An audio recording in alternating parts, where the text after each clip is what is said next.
From Hollywood, it's time now for...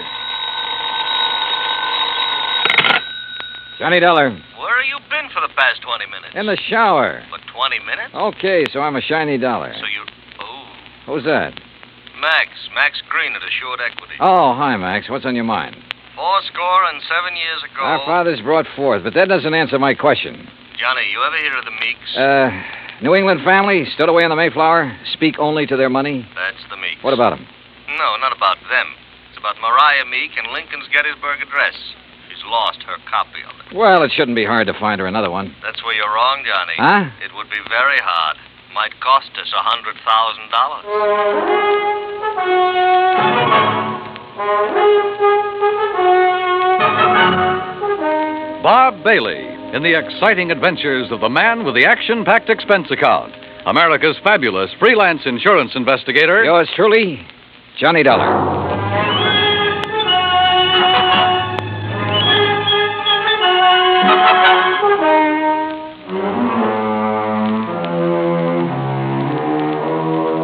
Expense account submitted by Special Investigator Johnny Dollar to the Assured Equity and Trust Company, 325 Scott Avenue, Hartford, Connecticut. The following is an account of expenses incurred during my investigation of the Meek Memorial matter. Expense account item 1, $1.90, cab from my apartment to Max Green's office. He was standing in a haze of cigar smoke, ashes on his vest, and a worried look on his face. Oh, good morning, Johnny. Oh, you want a cigar? Oh, no, thanks. Then sit up. Excuse me. Listen, Johnny, what do you know about that speech that Lincoln made at Gettysburg? Well, I had to memorize it in school like every other kid. All right. You know how many words are in it? Maybe a couple of hundred. Why? Wait a minute. It's in this book. Here.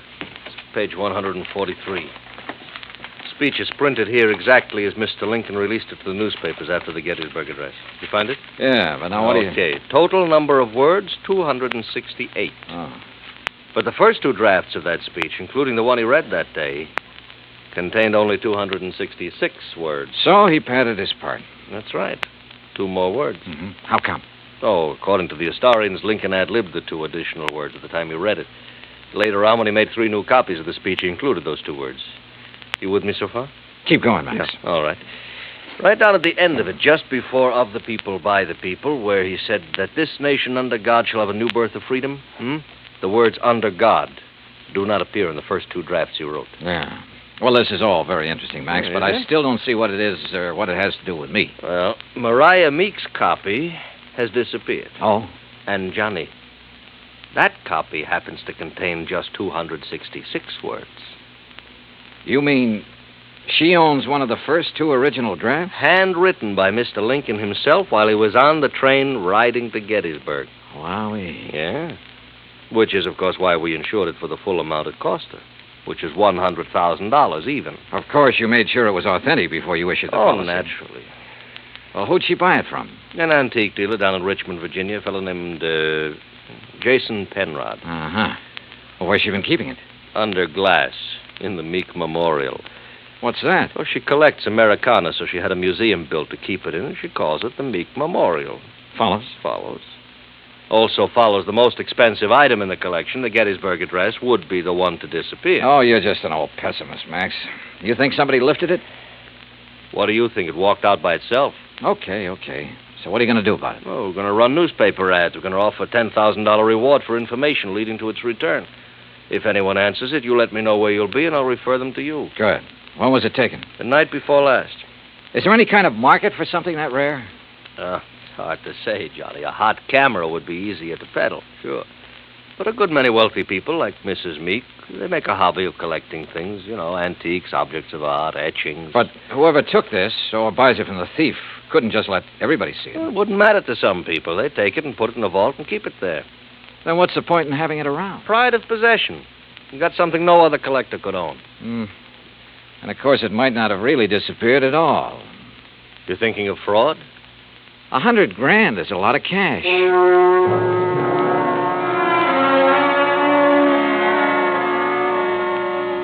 Expense account item 2, $1.90, cab fare back to my apartment.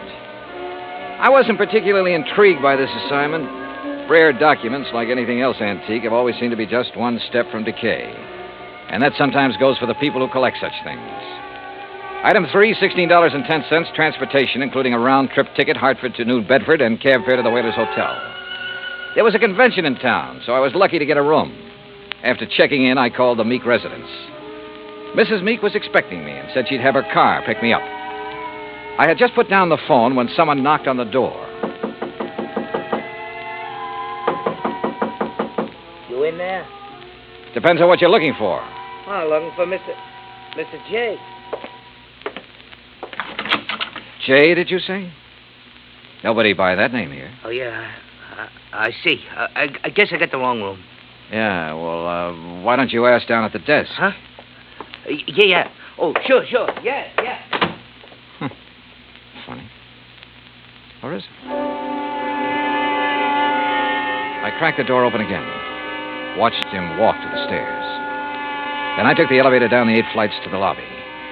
Half an hour later, I was in the back seat of the Meek limousine heading toward the home out on Buzzards Bay. It was a big, sprawling frame building facing on the beach. About 50 yards behind it, closer to the road, was the Meek Memorial Museum. I was starting up the front steps when the door opened. Mr. Dollar? That's right. I'm Paul Meek. I understand you have an appointment with my grandmother. Right again. Now, come in, please. She's waiting for you upstairs in the sitting room. Okay, thanks. Before you go up, I wonder if I could have a few words with you.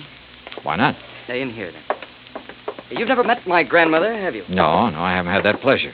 Some people consider it a dubious one, Mr. Dollar. Oh, Mr. Dollar, this is my wife, Janice. Mrs. Meek? Hi. How about a drink? Thanks, not just now.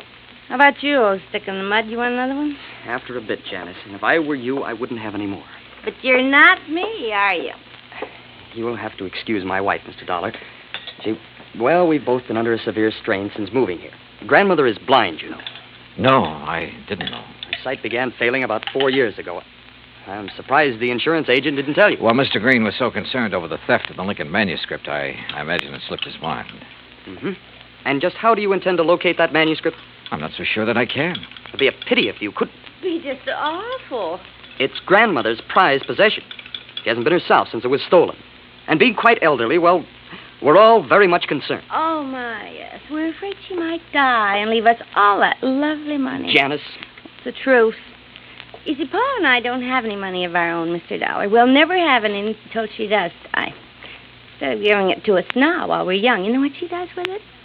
Spends it buying junk for that silly old museum. Now, look. That's gratitude, isn't it? I bathe her, feed her rubber feet, and do all her dirty work. Janice, you've said quite enough. Mr. Dollar isn't interested in our personal problems. Oh, sick in the mud. All right. I'll be in the den if you want me. And that's the funniest thing I've said all day. If you want me. I'm sorry. She doesn't mean half of what she says. That's grandmother's signal. Then hadn't we better go up? Yes. Yes, we'd better.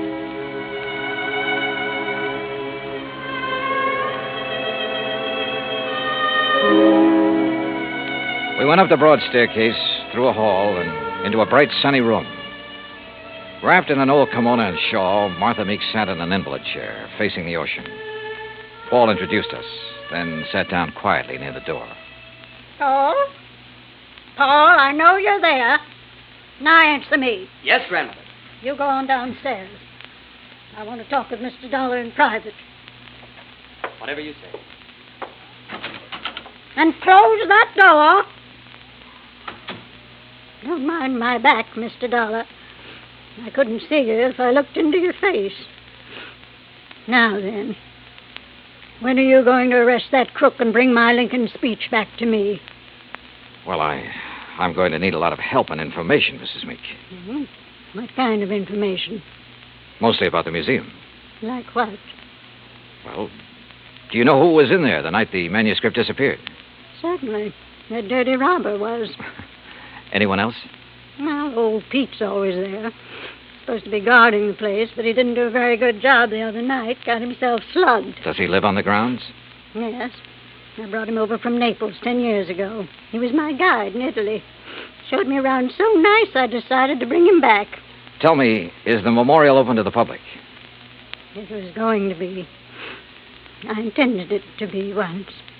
But when my eyes... No, Mr. Dollar, I keep it locked most of the time. Uh-huh. And who discovered the manuscript was missing? Pete did, I guess. At least when he recovered, he ran yelling bloody murder up here to the house. Everybody went down to see what had happened. Everybody but me. They left me all to myself. Were there any strangers here in the house that night, Mrs. Meek? Anyone beside the servants and your grandson and his wife? One person, but he's no stranger. Who's that? Jason Penrod from Richmond. He's an art dealer. We were discussing some business. May I, ask what kind of business? It has nothing to do with you or the people you work for. Sorry. Where can I find Mr. Penrod? He's staying here now. If he isn't in his room, then he's most likely out in the memorial. Now, that's enough questions. You, give me a cigarette. Ma'am? What's the matter? You deaf? Give me a cigarette before Paul with that snoopy wife of his comes prowling around. All right, sure. Light me. Yeah. Well, you want any more information, Pete's the one to talk to. All right, thanks. But what about your son and daughter-in-law? Were they inside the house at the time of the robbery? You don't suspect them, do you? Right now, I suspect everybody, Mrs. Meek. Even me? Yes, ma'am. Even you. Well, bless you, boy.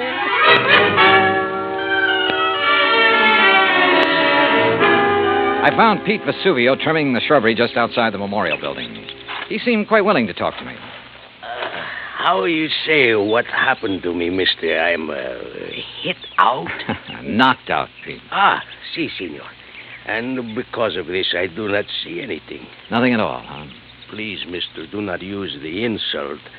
I am American citizen, first papers. And because of the kindness of my patron, I will soon be second papers. I know by heart the Constitution, United States, Gettysburg Address, pledge allegiance to my flag. Yeah. You know how I know these things which help me be citizen? Because of my lady. She's letting me work in a place where great papers are for me to read. Because of her, I would not hide anything, mister. Okay, Pete, okay. I'm convinced. But I'm sorry I cannot help you, mister. Well, it's not your fault. Hey, you like to hear me say Gettysburg Address? Well- Do it very good. Learn it right from President's own writing. Some other time, Pete. Right now, I have to find Mr. Penrod. Oh, he's inside, mister. Counting the treasures, all of the beautiful things a lady can no longer see. You'll find him in Section L, senor. I found the small, neat-appearing art dealer just where Pete had said he'd be, peering into a glass case crowded with Derringer pistols. He had a notebook under his arm and seemed to be making some sort of inventory.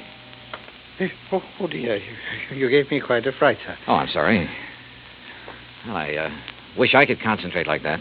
Oh, well, there's nothing more interesting to me than these fine old pistol things. What histories they must have, Mr. Dollar. Johnny Dollar. Oh, yes, the insurance investigator. Paul told me you were wandering about the place. I suppose you'd like to ask me some questions, hmm? If you don't mind. Oh, no, goodness, no.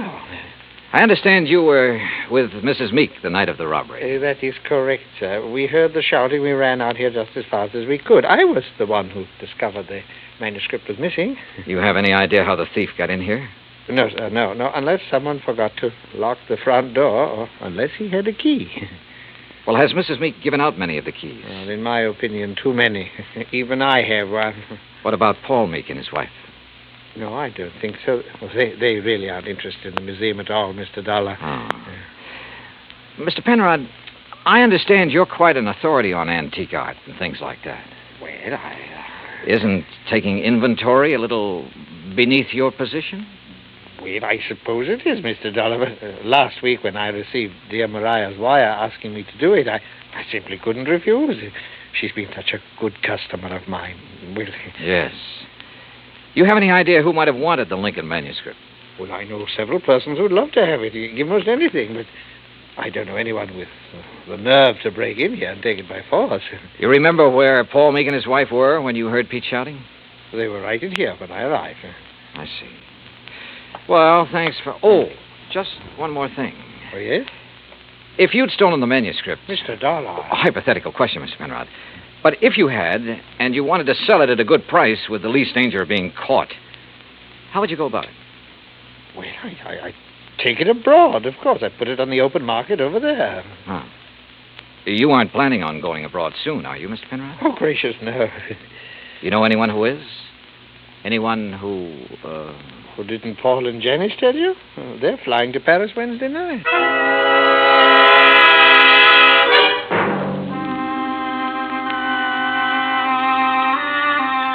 I left the memorial and walked back to the house. The Meeks were in the study, engaged in their favorite pastime. When I told them what the art dealer had said, Paul set down his glass long enough to confirm the fact that they did have reservations and insisted that he had a logical explanation for not having told me of those plans earlier. Very logical explanation, Mr. Dollar. Let me handle this, Janice, please. Sure.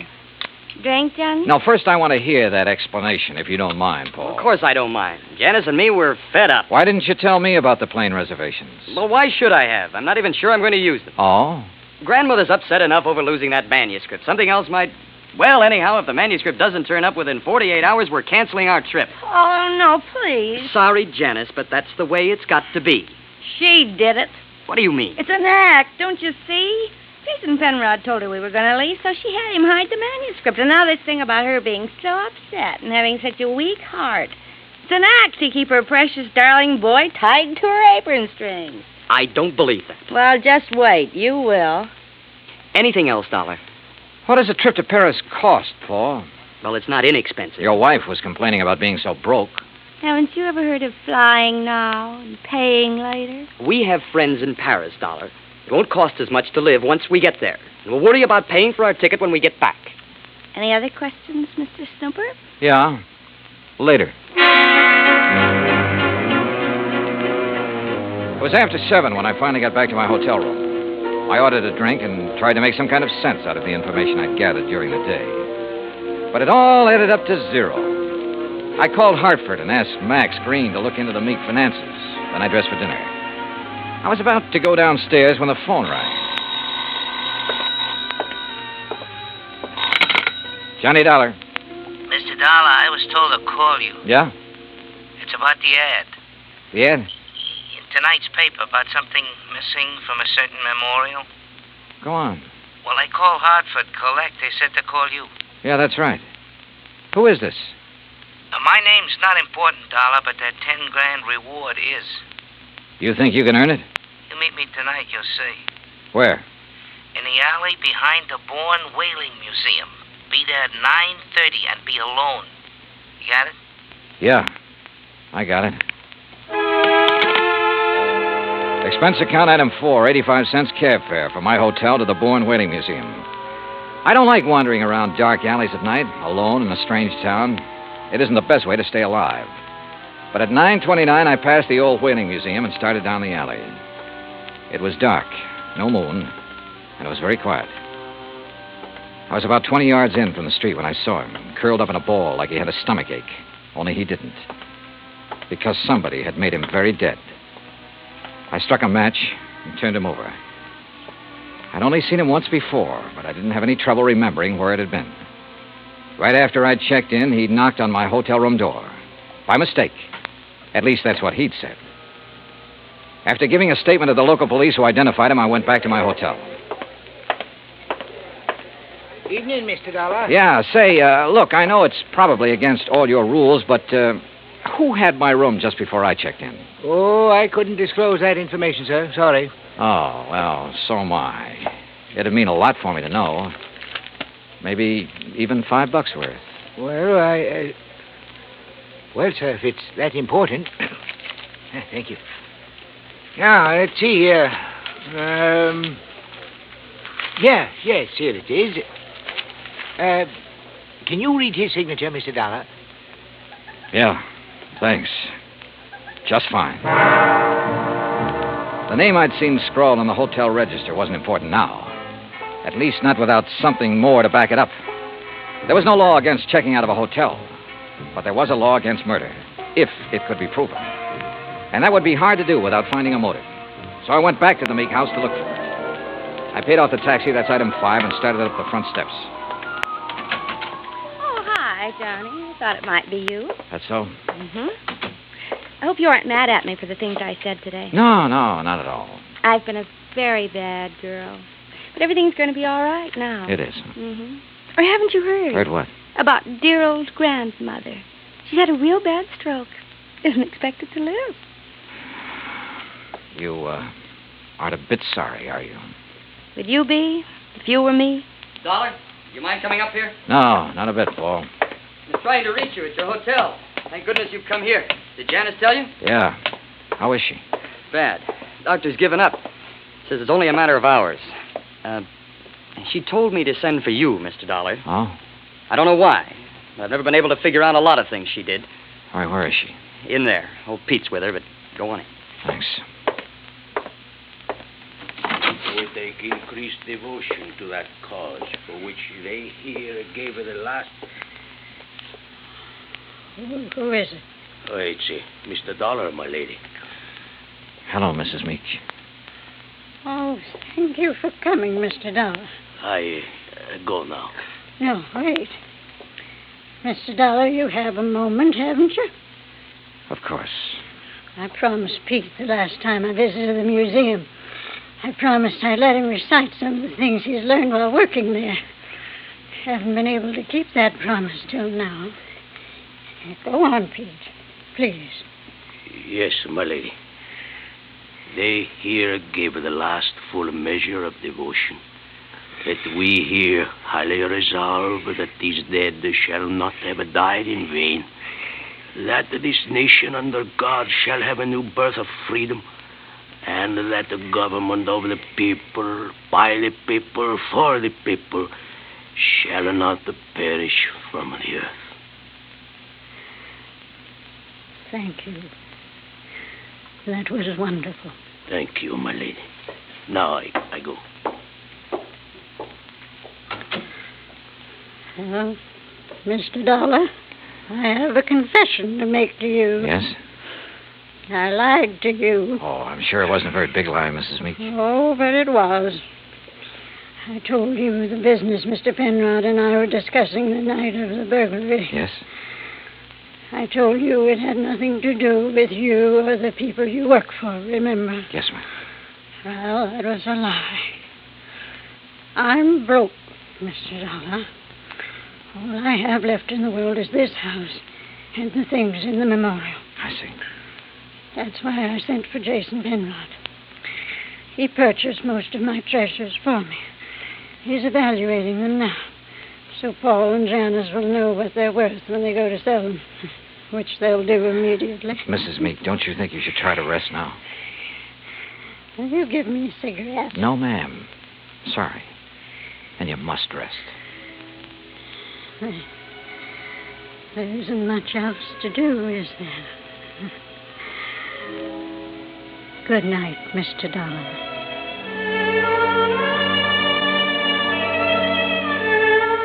Outside in the hall, Paul and Janice Meek were talking quietly to Jason Penrod. Off in the corner, standing with his back to the others, was Pete Vesuvio.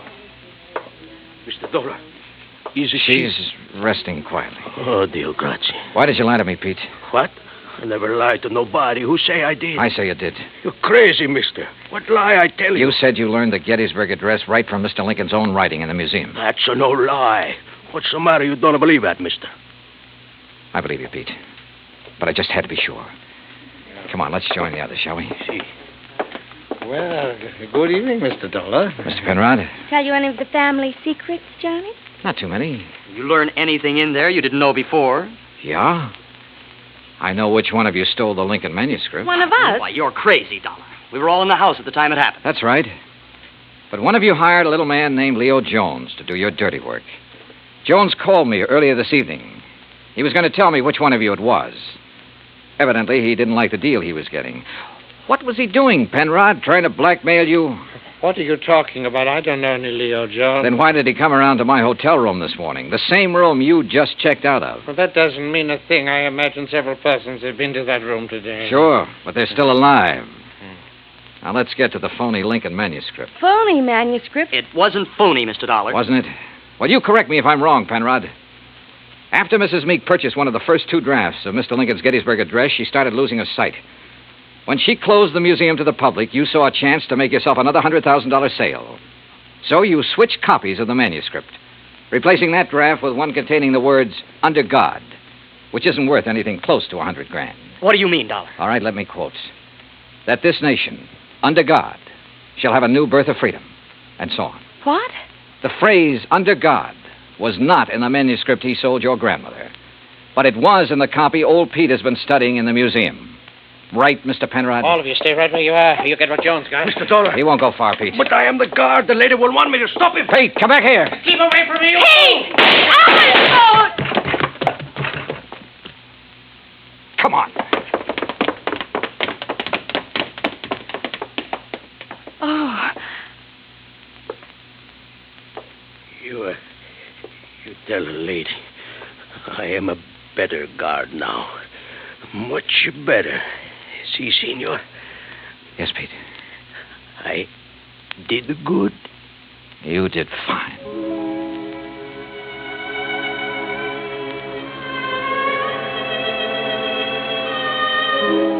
Pete Vesuvio will live to apply for his second papers. And in time, probably open a spaghetti joint in New Bedford. Penrod will be tried for murder. As yet, he hasn't disclosed the name of the person who purchased the stolen manuscript. But in time, I'm sure he will. As for the Meeks, well, Mariah passed on later that night. But as she said, there was nothing left for her but to rest. Expense account total, including hotel and numerous incidentals, $98.30. Yours truly, Johnny Dollar.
Johnny Dollar has come to you through the worldwide facilities of the United States Armed Forces Radio and Television Service.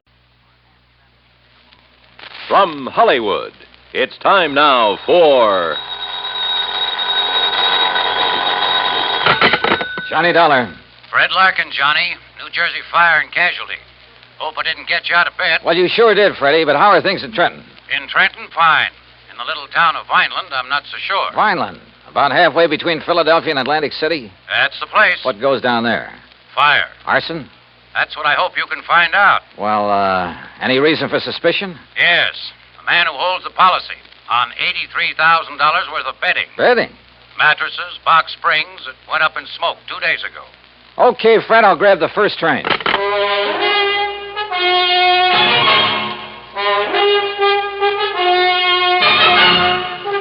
Bob Bailey in the exciting adventures of the man with the action-packed expense account. America's fabulous freelance insurance investigator. Yours truly, Johnny Dollar. And now, Act One of Yours Truly, Johnny Dollar.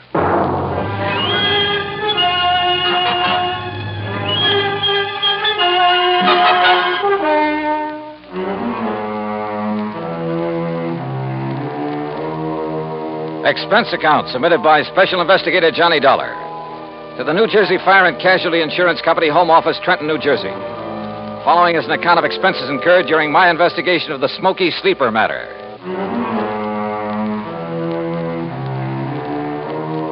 Expense account item 1, 1075, fare and incidentals, Hartford to Trenton. Item 2, 80 cents, taxi to Fred Larkin's office on West State Street. He lost no time in getting right to the point. That's right. $83,000 total loss. Well, who's filed the claim, Fred? Name is Ben Murray, sole owner and manager of Ben Murray Furniture Sales in Philadelphia. Sort of a small chain scattered around all over the city. I thought you said the loss was in Vineland. It was. That's where he had a big warehouse. Well, if his stores are in Philly... He claims it's cheaper than maintaining a big warehouse in the city. Also, apparently, it's close to a couple of sources of supply. He's been a good account, Johnny. We've made a lot of money on his policies. Well, it sounds like you've issued him quite a few. Well, we have. You see, in addition to the usual coverage on his stores, we've issued him a lot of short-termers on warehouse contents from time to time. I don't quite see what you mean. His whole business is based on special sales. Pre-inventory, going out of business, distressed merchandise, fire and water damage sales, summer, winter, spring, and fall sales. Anything you can think of. No kidding. Periodically, he loads up his Vineland warehouse with stuff he's accumulated for the next big sale, and we insure it. This time it was $83,000 worth of box springs and mattresses. Wow, that's a lot of betting for just one sale. Don't worry. He'd have got rid of it. His salesmen are the sharpest bunch you ever saw. Too sharp, if you ask me. Almost like a bunch of con men. You know what switching means in the retail trade? Isn't that when they advertise a well-known item at a very low price? That's it. Then when you try to buy it, they just happen to have sold the last one. That's it. But by that time, they've got you in the store where they can use the high-pressure pitch to sell you some inferior item at an even higher price, and on a no-return basis. Yeah, by the time the customer gets wise, it's too late. Exactly. I suspect they're not above using the label switch, too.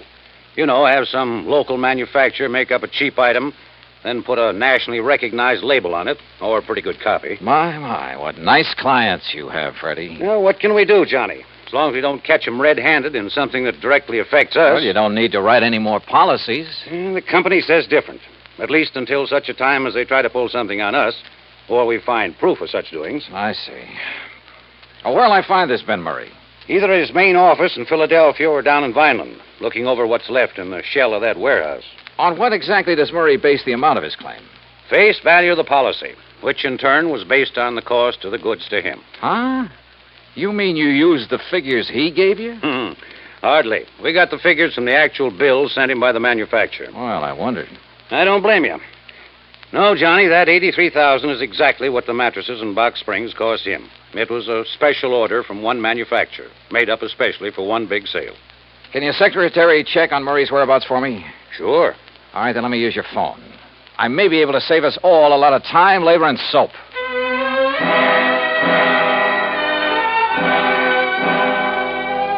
I called my old friend Adam Bowles, who lived within a few miles of Vineland, who, before he retired, was one of the top arson men in the country. Investigator, I mean. He wasn't home, but I left word for him to drive to Vineland and meet me in the lobby of the East Landis Hotel whenever I got there. Meanwhile, Fred's secretary had learned that Ben Murray was in his Philadelphia office. Expense account item 3560 for a train to Philadelphia and cab to the main office of Ben Murray Furniture Sales. The place was a madhouse. Okay, Dollar, go ahead in. It's that first office on the right. Thanks. And listen. Oh, wait a minute. Sales department, call me back. I'm busy. Listen, Dollar, if you can get a word in edgewise with Ben, ask him where's the contracts for that West Philadelphia deal, will you? Oh, sure. Sales department. Yeah? I'll turn a hose on some of that stuff and call it a flood sale. Something like that. Make the picture in that advertisement look good, see? Put a lot of stuff around. Pictures on the wall, rug on the floor, stuff like that. Yeah, make the suckers think they're getting a 25-piece dining room suite, not just a table, 4 chairs, and 20 crummy dishes. Dollar, sit down. Thanks. Yeah, make it look like they'll be getting everything they see in the ad. Yeah. Now, did you get them sofas in from Sterling? Okay. Put a price ticket of $95 on them. And then mark it down to $49.95, and we'll clean out the whole... Mr. Murray. Huh? He what? Sterling charges $25 for those lousy sofas. Listen, we're giving them $22.50 for them, except for the demonstrator we show on the floor, the good one. Who does he think he is telling me the price he's going to charge me? Oh, that lousy bunch of chiselers trying to hike the price on me. Boy, what a business. From the looks of that outer office, you've got plenty of it. Yeah, volume, Dollar. That's what does it. I work on a narrow margin, see? Oh. Yeah, sometimes I even lose money, just to keep the volume up. I got 9 stores, see? They're all over Philadelphia. Hey, Ben. Yeah, what's the matter now? Pine Street wants to know the sale prices on those 3 grades of Night Cloud mattresses. What'll I tell him? What are the cost prices? All the same, $13 a piece. Cost us $13, huh? Well, price them at $39.95, $49.95, and $69.95. Okay, Ben. Hey, Larry. Narrow profit margin, huh? And now, look, Dollar, your card says you're an insurance investigator. That's right. Well, if it's about that fire I had down in Vineland a couple of days That's ago... exactly what it's about. Well, let me tell you something. Yeah, what is it? Oh, yeah? Well, listen. Hey, pick that other phone off the hook, Dollar. That noise is killing me, will you? Why not? I might learn something. Well, you tell him I don't care if he's the Department of Internal Revenue in person. Hello. We pay Hey, for protection Ben, against guys I like got a him, dame here in and the he'll look store at and whatever found set out of that books bed we we want sent to her look wasn't at. the You hear same that? one she saw on the floor. Well, now, wait just a minute. She threatens to go see the Better Business Bureau. Well, look, this isn't Ben. Huh? That's what I mean. Just hold on a minute, will you? Hold on. And you tell that bookkeeper we got there he either keeps the books the way I tell him or either he... well, look, I'll call you back, see? Did you hold that call for me, Dollar? Yeah, here. Yeah. Hello? Yeah? Yeah? Well, don't take any chances. Give her anything she wants. Give her the one she saw on the floor. Go out and buy her one, a good one. Just make her happy. Keep her from... well, you know what I mean. Yeah. Troubles. Well, now, look, Dollar. You think there was anything wrong with that fire, you prove it, I'll give you this whole business. What do you think I am, a crook? I haven't said that yet. Then what's the idea of investigating? Not you, but that fire. We always investigate when a claim this large is involved. Oh, yeah? Do it automatically. Look, I'm trying to run an honest business here, just barely scraping by. That phone call just now. A customer ain't 100% satisfied, we make her satisfied. Oh, sure. To keep her from blabbing about the way you rooked her. Oh, look, get out of here, would you? Can't you see I'm busy? I try to run a decent business here, and punks like you come in and... Oh, if I'm... Yeah, hold on. Look, you got some legit reason to investigate, Dollar. You come around then. Maybe I will. Now go on, get out, will you? Gladly. Listen, Charlie, you tell him he tries to outsmart me, I'll sue him for every cent he's got. Expense account item 4, $50 deposit on a drive-your-own car. I crossed the Delaware River Bridge and finally picked up Route 47 for the 35-mile drive down to Vineland. Flat country, this, with plenty of beautiful trees and rich farmland, and occasional cranberry bog. The soft smell of ripening peaches greeted me from the vast orchards I passed. It was all very pleasant. Certainly a complete contrast to the noisy, unhealthy joint I just left. And I could see only too plainly why Fred Larkin suspected arson in the warehouse fire. Sure. If a character like Ben Murray didn't resort to arson, he'd feel he was missing a good bet. Proof of arson, however, is a different matter, and not always easy to come by. That's where I wanted the help of Ed Bowles. But Ed hadn't got to the hotel when I arrived in Vineland, so I drove over to the police headquarters at 610 Wood Street, a block north of Landis Avenue, the main drag. There I found Sergeant Louis Tomaso, who'd been working on the case. Be glad to take you over there, Dollar. Just the other side of Chestnut Avenue. That's over south of town. All right, Sergeant, I'd like to see that warehouse, or what's left of it. Oh, there's plenty left of the warehouse. All metal construction. Come on. That in itself might make it hard to spot arson. Dollar, we went over that. Lieutenant, Mr. Dollar and I are going out to the Benmer warehouse. We went over that place with a fine-tooth comb, both during and after the fire. Came up with nothing, huh? Nothing that would give any cause for suspicion. Sergeant, do you know a man by the name of Adam Bowles? I certainly do. He's been giving me a lot of help with this. You know, just to sort of keep his hand in. And he's found nothing? Not a thing. But, of course, he's the kind that never gives up. Yeah. Well, let's get on over and take a look at that place.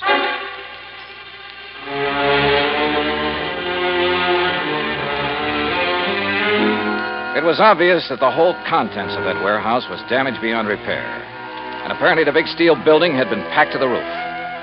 I looked over some of the damaged mattresses very carefully, sometimes with the aid of my pocket knife, and I learned some rather interesting things. Things that showed the best possible reasons for wanting to burn up a lot of merchandise like this. Wow. Well, have you seen enough, Mr. Dollar? Yeah, I guess so. But I still want to talk to Adam Bowles. So let's go on back to Wait town. a minute. Looks like Ed pulling up in that car there. Huh? Oh, so it is. Hey, Ed. What?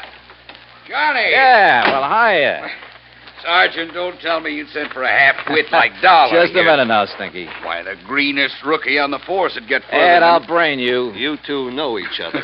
You kidding? Johnny, how are you, baby? Great, just great. You got my message, huh? Yeah, but I hereby inform you that, as usual, you got here too late. Oh, is that so? When I found out you were coming, I decided I'd better get to work, if only to show you up. So I did, and I found out who started the fire.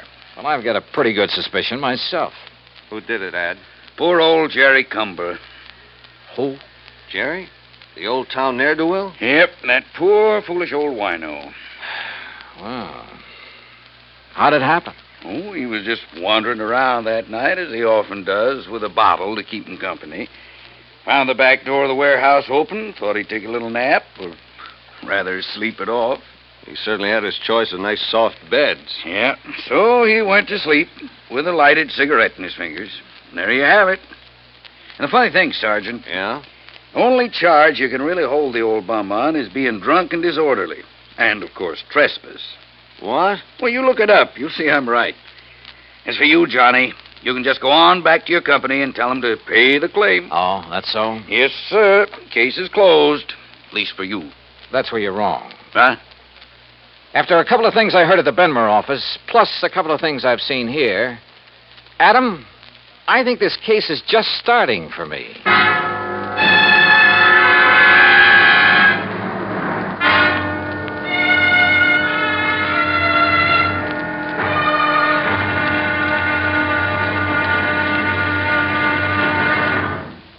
And now, Act Two of yours truly, Johnny Dollar, and the Smoky Sleeper Matter.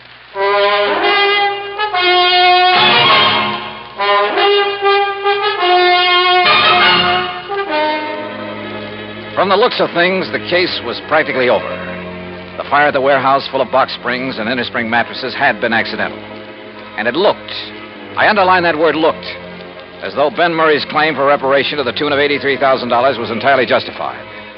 Ad Bowles, the finest expert on arson I knew, had produced the man who started the fire as proof. So, on the surface, there was nothing for the company to do but pay Ben Murray's claim. But I smell a rat. A big one. Expense account item 5, 75 cents for a person-to-person call to Fred Larkin in Trenton. Well, Johnny, if you're satisfied with Bowles' conclusion that it wasn't arson, well, that's that. We'll have to pay off the claim. What if I could prove fraud? Fraud? What do you mean? Look, Fred, you told me you saw the bills, the manufacturer's bills, to Murray, giving valuation on the bedding that was stored in that warehouse. Yes, I have photostats of those bills right here in my desk. But what... Good for you. Dig them out, will you? Oh? Why? Go on. Dig them out, Fred, and read them to me. What if there was no arson? I fail to see what you're driving Look, will you do what I ask you? I'm trying to save your company some money. All right. Here now. Now, what do you want to know? Well, the labels on the remains of the mattresses I looked at the scene of the fire, those labels indicated there was a model called the Night Cloud Sleep Rest. And that checks with these bills. Let's see. There were 3,500 mattresses called Night Cloud Sleep Rest. Well, forget the quantities. What was the manufacturer's price to Ben Murray on that Night Cloud Sleep Rest? Let's see. Johnny, they cost Ben Murray exactly $25.50 apiece. And there's an equal number of box springs to match. $25.50? That's right. But I overheard him say in Philadelphia that he only paid... What, Johnny? Nothing. What other models are on those bills? Night Cloud Super Sleep. And the price? Just a second. Hey, look, while you're figuring, you might be interested in knowing that the labels on that sleep rest indicated a retail price of $69 each. Some profit, huh? Here now. Johnny, the Night Cloud Supers cost Murray $26.20 apiece. Wow, all right, I got it. And he claimed to be working on a narrow profit margin. Now, the Night Cloud Perfection Sleep cost him $27.14 each. Good. Any more? Those were the only ones he bought and stored in the warehouse. All right. Now, give me the name and address of the manufacturer. Easy. Golden Bedding Corporation, Woodbine, New Jersey. Good. Now, one more thing. Can you think of the name of another big chain of furniture stores, like Ben Murray's, only in New York or Chicago or some other big city? Well, of course, there's Glauder Brothers in New York. Glauder Brothers. Only they're such a disreputable outfit that when they try to talk insurance with us... Freddie, that's all the better. Thanks a lot. Now, wait, Johnny. You still haven't told me... Oh, I will, Freddie. Don't you worry. I will. Why I didn't get pinched for speeding somewhere along Highway 49, I'll never know, because I certainly didn't hold back the horsepower. Just short of the town of Tuckahoe, I turned off on 557 and then, a few miles later, pulled into Woodbine. Although it's a small community surrounded by farms, it boasts a big hat factory, a couple of clothing factories, a vast, sprawling state institution, and on the far edge of town, the Golden Bedding Corporation's huge plant. I figured the best thing to do was put on a bold front and bull my way into the president's office. But any such tactics proved entirely unnecessary. Barney Glauder, huh? Yes, Mr. Golden. But just Barney's good enough. Well, I should say it is, because you must be Barney Jr. I've known your papa for years. Sit down, my boy. you like a cigar? Why, no, thanks. You don't look like your old man, though. You know that? Not a bit. Of course, I haven't seen him since 42. Barney Glorner. Yeah. Well, what are you doing in this part of the country, huh, Barney? Oh, business, pleasure trip. Business, huh? What's the matter? We haven't had any orders from you people lately, huh? Well, up to now, I haven't really had anything to do with the business. Living off the old man's millions, huh? Smart boy. Did you go to college? Yeah, full 4 years. Yeah, that's the way. Smart boy. Now you are in the business. Buying, maybe? Well, if you mean from you, that depends. Well, if you're as sharp as your papa. How old is he now, huh? Pop? Yeah. Oh, let me see. Yeah, how's your mama? Mama? She... look, Mr. Golden, if you don't mind, we'll talk business first. Chip off the old block. Sure, business always first. After, maybe you come out to the house and have dinner, huh? Talk over old times, your family. Sure, maybe. All right, you go right ahead. Tell me what you want to order. 1,000 mattresses in Box Springs, huh? 10,000? Anything you want, my boy, and at a good price. Well, like I said, that depends. Uh-huh. What kind of a deal? Is that what you mean? Yeah. All right, I'll tell you. Your papa's a very smart man, you know that? He's a good businessman. I know what he's thinking, so I know what you're thinking. All right. If you want to give me a nice big order for a lot of merchandise, I'll name you a price that you... Listen, Barney, I've got such a good customer in Philadelphia these days. Not mentioning any names, but you'll pardon me, I don't even miss your papa's business. Understand me? But to get your business back again, I'll make you the same type deal I give this man. For a firm order, that is, you understand? No cancellations. You'll pre-ticket the merchandise. That is, put the list price on the labels for me, for us. Any price you say, regardless of the cost to you. Now, look over here, my boy. The pictures of our merchandise here on the wall. Uh-huh. Night Cloud Perfection Suite. Well, we'll put on any name you like. One that should sound like some national brand, we'll think up a name for you. Not a bad deal, so far. And we make up as many models as you want. You know, we change just the ticking. They look different. All 196 springs. I personally guarantee it. Only 196? That's all you need, sure. Nobody can tell the difference. Except, of course, the demonstrators you keep on the floor to show the customer. The demonstrators got 392 springs. Those you can jump on and bend them anything you like. Yeah, and the customer thinks that's the kind he's getting. What else? I tell you, Barney boy, just as smart as your old man. Yeah. Now, what about the price? The price. Now, Barney, this you can't resist. You understand, out here in the country, low overhead, no labor problems, nobody snooping around. Yeah, I know. How much? Well, for you, my boy, how many? Well, say 10,000 units. 10,000 units. All right, I'll give you a special price. How much? Well, now, this depends on the ticking material. You look here. See? First-class material looks like twice the money. Go on. Plain blue and white ticking, that cost you, and remember, Barney, this is very special because of your papa and getting back his business, so at 10,000 units, then this ticking, $14.93, and you never saw such a buy. That okay? Strikes me as a little high. A little high? I'm not making a thing on it. Look at here. This, the fancy ticking, this is real class. $15.06 a unit. Now, you can't beat that. Now, wait a minute. Of course, Barney, my boy, if you want to order a few more... No. I think maybe I can do better up in New England. In New England, who? Tell me who. Well... All right. Now, look. I told you, I've got a big customer in Philadelphia. Well, all right, never mind. We'll do it the same way for you we do for him, all right? On the books. How do you mean? Well, I mean $14.93, huh? Only what would you think if the bill I send you says $29.96, Double? Mm-hmm. You'd make it look like I paid twice as much? So? Yeah. For tax purposes, I'd only be showing about half the profit I was actually making. Smart boy, Barney. Or suppose I insured the stuff for the amount your bills showed, and something happened to it. Well, that's right, sure. However you want. Excuse me. Hello. Oh, hello, Ben. I was just thinking of you. I hear you had a lucky fire up there. What? Oh, no, not now. Listen, Ben, I've got a customer. I've got an important customer here, the son of a very dear old... What? Yes, he is. Yes. A blue shirt and a bow tie. Oh, no. Ben, I'll call you back. Mr. Dollar? That's right. Johnny Dollar. In person, Mr. From the Golden. insurance... Oh, no. no. Too bad Ben Murray's call interrupted our conversation. Oh, what have I That was a very interesting lot of facts you gave me. And I strongly suspect it'll not only put Murray out of business, but you too.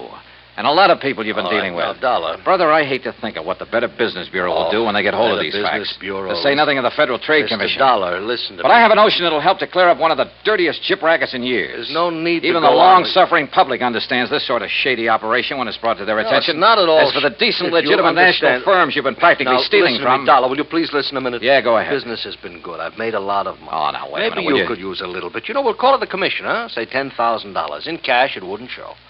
Golden, I wouldn't even spit on that kind of money. Oh, I could maybe persuade you. You couldn't persuade me to have any part of it. Brother, you've had it coming for a long, long time. And believe me, I'm going to see that you get it. Understand? Yes, Dollar, you make it... I understand. I understand you, too. You dirty crook. You faker. You liar. You cheating, dirty, conniving, chiseling liar. You ruined me, you hear? You ruined me. Yes, Fred? I'm afraid that your nice client, Ben Murray, based his insurance claim on a lot of values that didn't exist. On the hiked-up prices. Hiked up to cheat you and the income tax boys. And if that isn't outright fraud, I'll eat my shirt. So you can just forget about paying that claim or any part of it. And I hope that you and the company will take whatever legal steps are necessary to put these guys out of business. Expense account total, including incidentals and the trip back to Hartford, $130.49. And cheap at half the price. Yours truly, Johnny Dollar.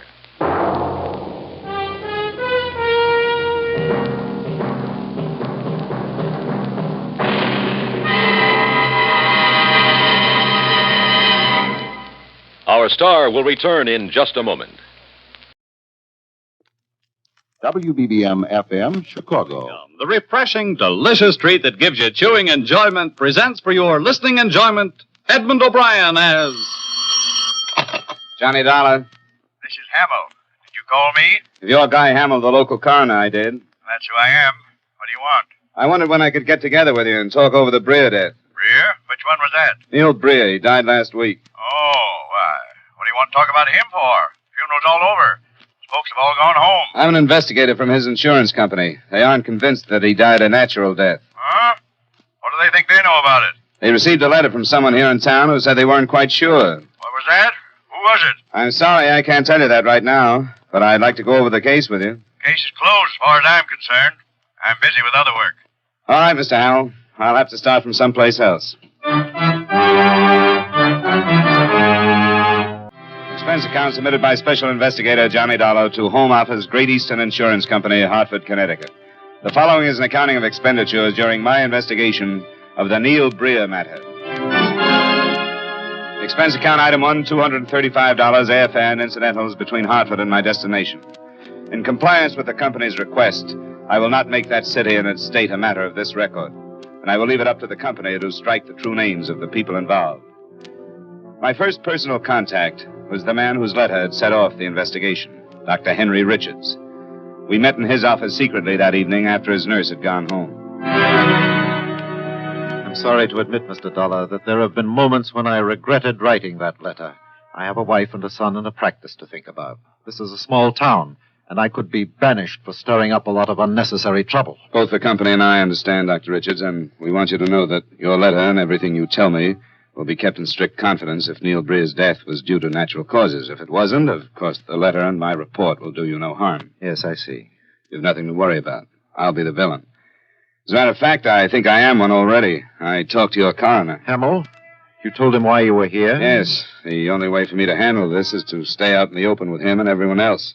If I make a fool of myself, I'll take a late train out of town. You told him you received a letter? Yes, but not from whom? You're sure he doesn't suspect me? He didn't sound like he did. There's no reason for him to, is there?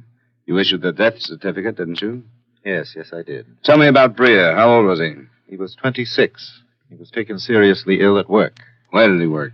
He was part owner of a service station. I was called there that morning.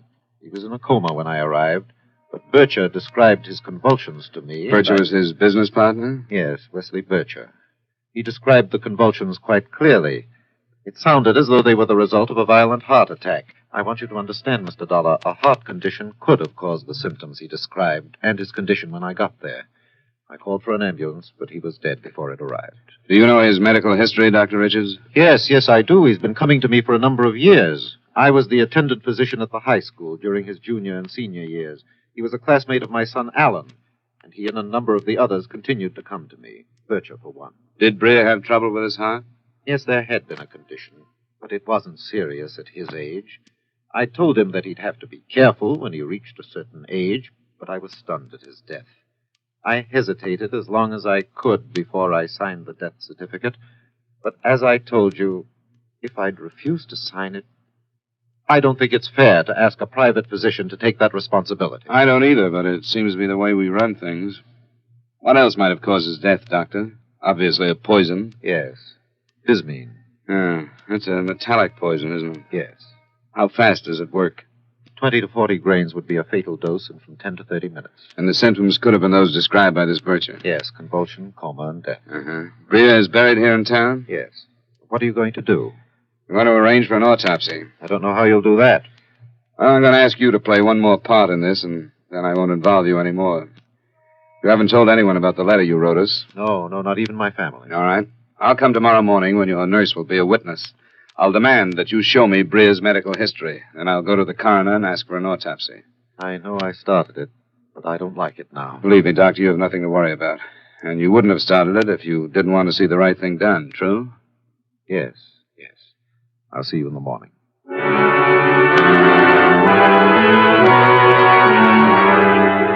I made my appearance at the doctor's office the next morning, was unpleasantly efficient with his nurse, went through Breer's medical history, and proceeded to the coroner's office. The fact that he held that public office had nothing to do with Mr. Guy Hamill's personality. He was close to 50, and it had taken years to develop it. If he'd been a banker or anything else, I'm sure he would have been the same. I caught him as he came out of his office. I told you yesterday I was busy with other business. I know, but I hoped you might spare just a minute or two. Why didn't you call for an appointment? That's what I was doing yesterday when you told me you were too busy. Well, I am. Why don't you come back tomorrow sometime? It would be faster to go to the state police, Mr. Hamill. Well, why don't you do that then? I want to play fair with you. I don't want to go over your head unless I have to. I'll keep you from your lunch only a minute or two. Well, all right. Come on. You've got a lot of nerve, you know, saying these things to me. Maybe you're right. But I'm being paid to say them and a lot more. Right now, I'm going to ask you to have Breer's body exhumed, have an autopsy performed.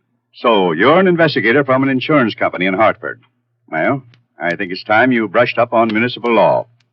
As a coroner, I'm required by law to hold an inquest and order autopsy when there is reasonable grounds to suspect that the deceased suffered a violent or unnatural death or died suddenly from some unknown cause. Yeah, that's a perfect quote. Neil Breer died as a result of a heart attack, and a competent doctor issued a signed death certificate to that effect. Do you have reasonable grounds? Yes, the letter I told you about. Reasonable. In effect, it said that Breer was young and healthy and that there was a reasonable question about his dying of heart attack. Did this person presume to know as much about Breer as his doctor? As much, maybe. How familiar are you with poisons? Have you been trained to diagnose their symptoms and so on? No, I haven't. I rely on the attendant doctors to inform me. I'm not blaming you for that, but has it ever occurred to you that every practicing physician is not an expert toxicologist? The study of poisons is almost a science in itself. It's not my job to check up on the doctors that sign death certificates. And what's this about poison? There is a poison that, while it's killing, gives the same symptoms as a heart attack. I'm adding that to the letter the insurance company received. To me, that adds up to reasonable grounds for suspicion. You know, I think your heart is in the right place. I don't go for this poppycock, but I can see how you'd get upset. It's not me. It's the insurance company that doesn't like even the possibility that murder or suicide can be committed and charged off to death by natural causes, simply because a doctor signs a death certificate. Now, do I get my autopsy? The case is closed, no matter what you say or think. It's the law. Do you think Breer survivors will feel the same way, his father and widow? I don't know. You can go ahead. If his survivors demand an autopsy, and I don't think they're fools enough to, then I'll accept that as reasonable suspicion, and I'll order an autopsy. That's good enough. And if you talk them into it, you're going to be held responsible as far as I'm concerned. Now, I'd like to eat my lunch, if you don't mind.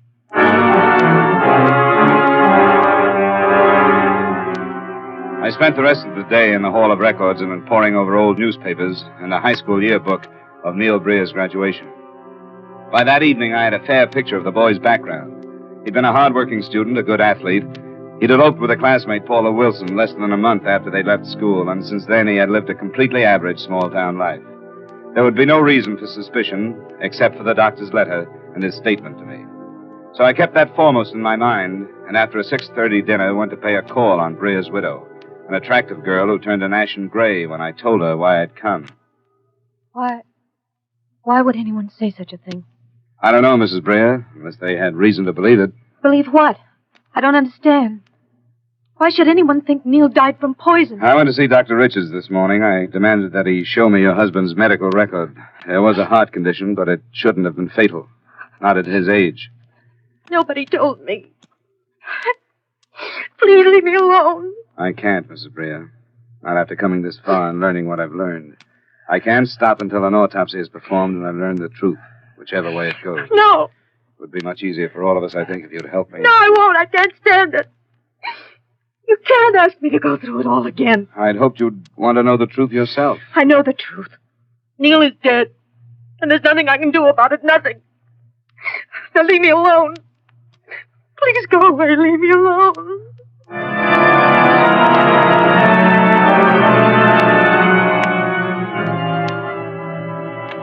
Neil Breer's father ran a small grocery store with living quarters above. At first meeting, I hoped for more cooperation from him. He evidently had a calmer acceptance of death. You should have come to me first. I could have told you about Paula. Grief ain't honest after a person's dead. When a person's alive and suffering, then it's honest. But after a person's dead, you ain't really feeling grief for them, you're feeling it for yourself. I suppose you've got a point, Mr. Breer. I made up my mind to that after Neil's mother died. Yeah, some people think it's cruel, I suppose. But at a time like that, the big problem ain't dying, it's living on. Mr. Breer, after what I've told you, will you request an autopsy? No, I won't. Well, don't you want to be sure why your son died? I'm satisfied. He had heart trouble. We all knew it. I described a possible poison to you. There'd be no way for Neil to get it. Oh, I know about insurance, too.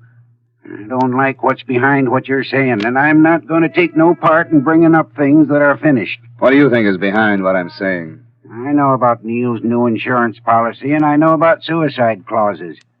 You think my son took his own life, and I tell you he didn't. You're wrong, Mr. Breer. It would be stupid to infer anything like that, not knowing the cause of death. And that's all I want to know. What made your son die? I told you I'm satisfied how he died. He's beyond this world now, and I won't have him brought back.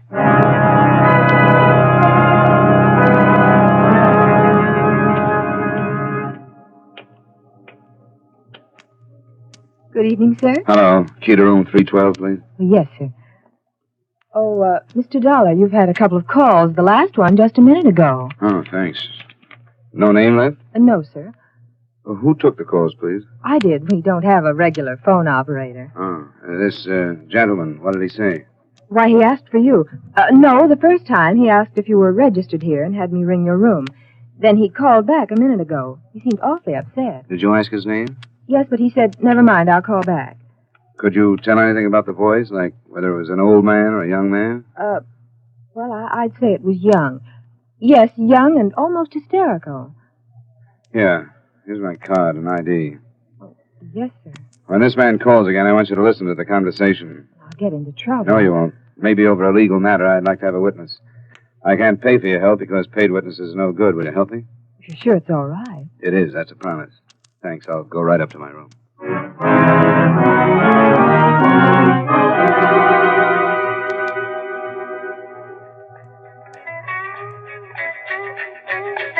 More music in just a moment. But now I'd like to say this to the young women between the ages 18 to 34. If you've been wondering how you can help out in America's fight for freedom and liberty, investigate the many important jobs now open in the Women's Army Corps. It is again an important part of our team for defense. Get complete information at your local Army recruiting station. And now back to the music. Here's a request from a certain party over on Oak Street who signed her note, Restless. She wants to dedicate this. Johnny Dollar. You don't know who this is, Mr. Dollar, but you've got to listen to me. You've got to stop what you're doing and leave town. Why? Because there's no reason for you to be here. You're hurting people. You're trying to cause a lot of trouble that there's no reason for. You've got to stop. Who are you? It doesn't make any difference. You've got to stop, that's all. There's no reason for you to be here. The fact that you call like this and won't give me your name makes me wonder if there isn't more reason than I thought. You've got to stop. I don't want you to hurt these people. I'm warning you. Warning me? Yes, I'm warning you. If you don't stop, you're going to be hurt. Hello? Hello? He broke the connection, sir. That was the same man? Oh, yes, sir, it was. And you heard him warn me? I heard him all right. Good. Now, will you get me the home phone number of Coroner Guy Hamill?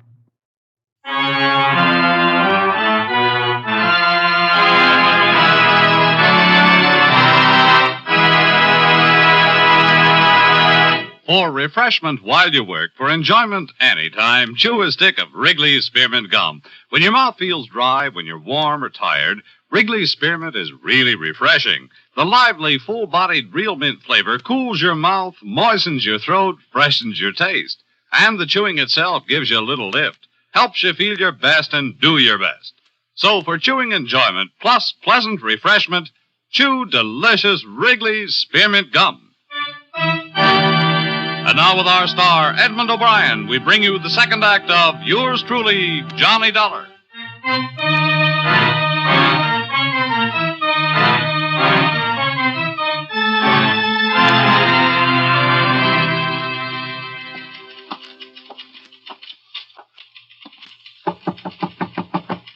Yes? Dollar, Mr. Hamill. Oh, yes. Come on in. Well, I suppose you feel perky this morning. Better than I felt yesterday afternoon, I can tell you that. And I suppose you've got it right. The toxicologist's on his way from the state capitol. The body will be ready for him and his helpers when they get here. I hope you understand that I couldn't do anything but what I did. Sure I do. All I have to go by is the death certificate. But something like that phone call to you comes up, and then I can move. I suppose you never thought of it, but your position and that of a big share of the coroners in the country is pretty much the same as the position of the insurance companies. Hmm? Well, all they've got to go on is the certificate, too. Doctor signs one, the company meets the claim. Nobody will ever know how many poisonings have been chalked off to natural causes. Not because the doctor isn't sincere as a rule, but because he hasn't had the training to rate the responsibility of making the decision. Well, it's 9:30. Those men from the Capitol should be here in an hour or less. I guess I'd better see that things are ready for them. You want to be on hand? No, thanks, Coroner. I'll leave my name and number with the clerk if you'll have them phone me when they're through, huh?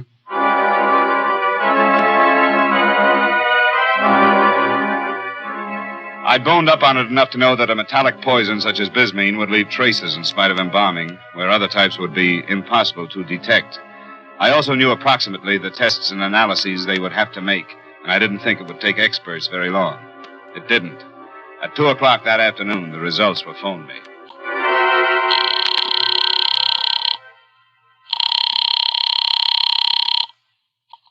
Hello, Dr. Richard speaking. This is Johnny Dollar, Doctor. Oh, yes. What is it?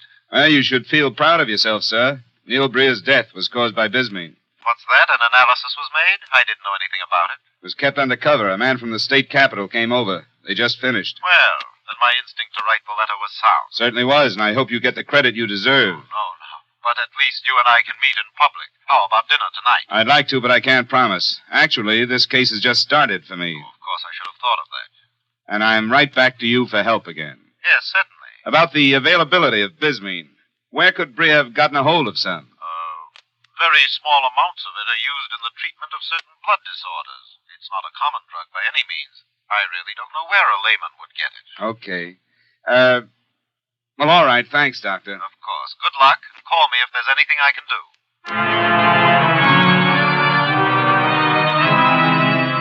The inquest was not to be held until the following morning, but I asked for and got permission to start my investigation before the formal pronouncement of the jury.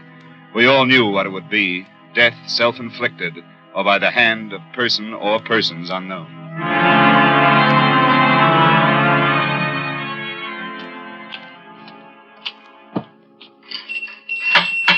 Best quality I can find.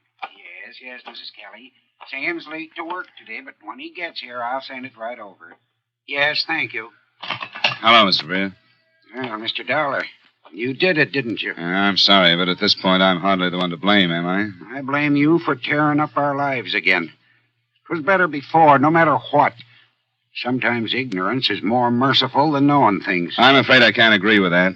Well, don't make no difference. We know, and we'll have to take the things that come with it. You mentioned suicide yesterday, Mr. Breer. Did you have any reason other than being angry with insurance companies and me? Not no definite one. Nothing he told me. What reason, then? Neil and me weren't very close. Hadn't been for quite a time. I didn't like his marrying that girl the way he did, and he knew it. What do you mean, the way he did? Running off. Her barely the age of consent, and him not much older. I told them they was ashamed to tell their parents because they knew it wasn't decent. Haven't they been happy? I'm not sure either way. Neil didn't come home much, and he wouldn't tell me anyhow. But his business partner, young Wes Bircher, come to talk to me. Asked me what was ailing Neil. Said something was. He was down in the mouth all the time. And on the strength of that, you mentioned suicide to me, huh? Well, when I learned you was an insurance man after something, and then you talked about poison, well, that's when I figured you thought it was suicide on account of that new policy he took out. Oh, that isn't very much, is it? All right, Mr. Breer. I'll go down and talk to Wes Bircher.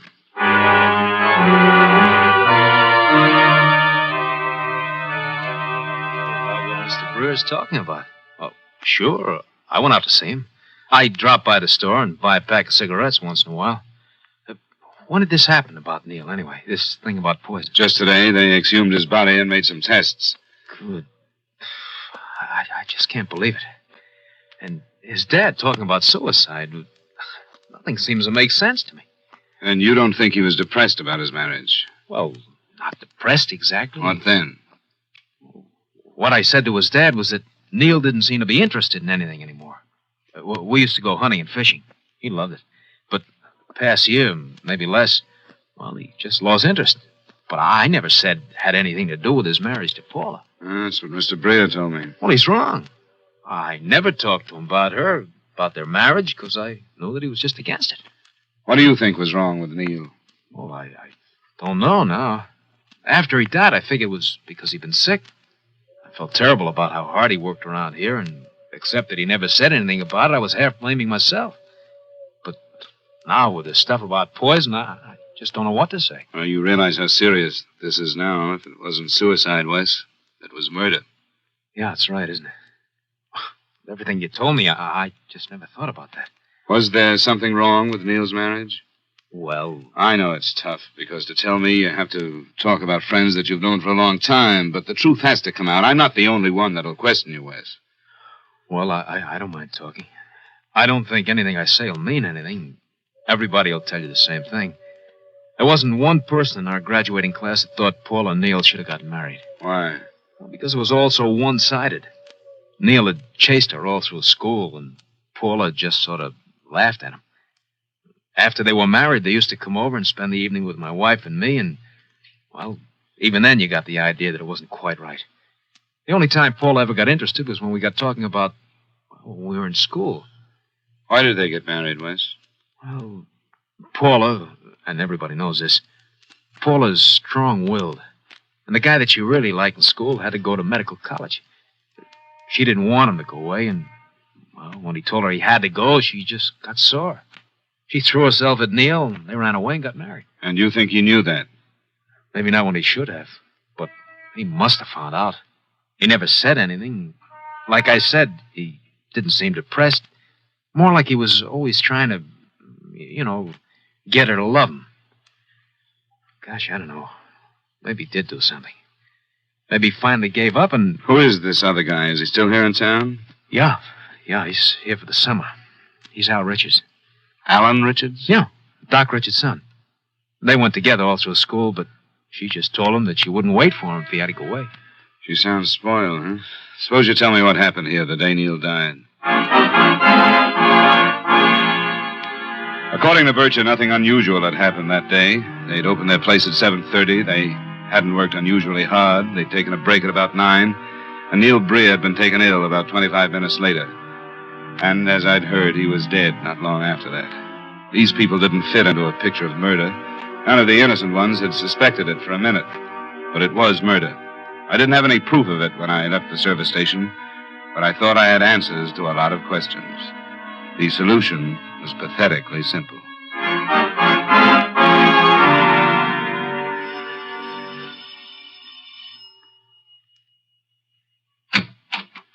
Hello, Mrs. Breer.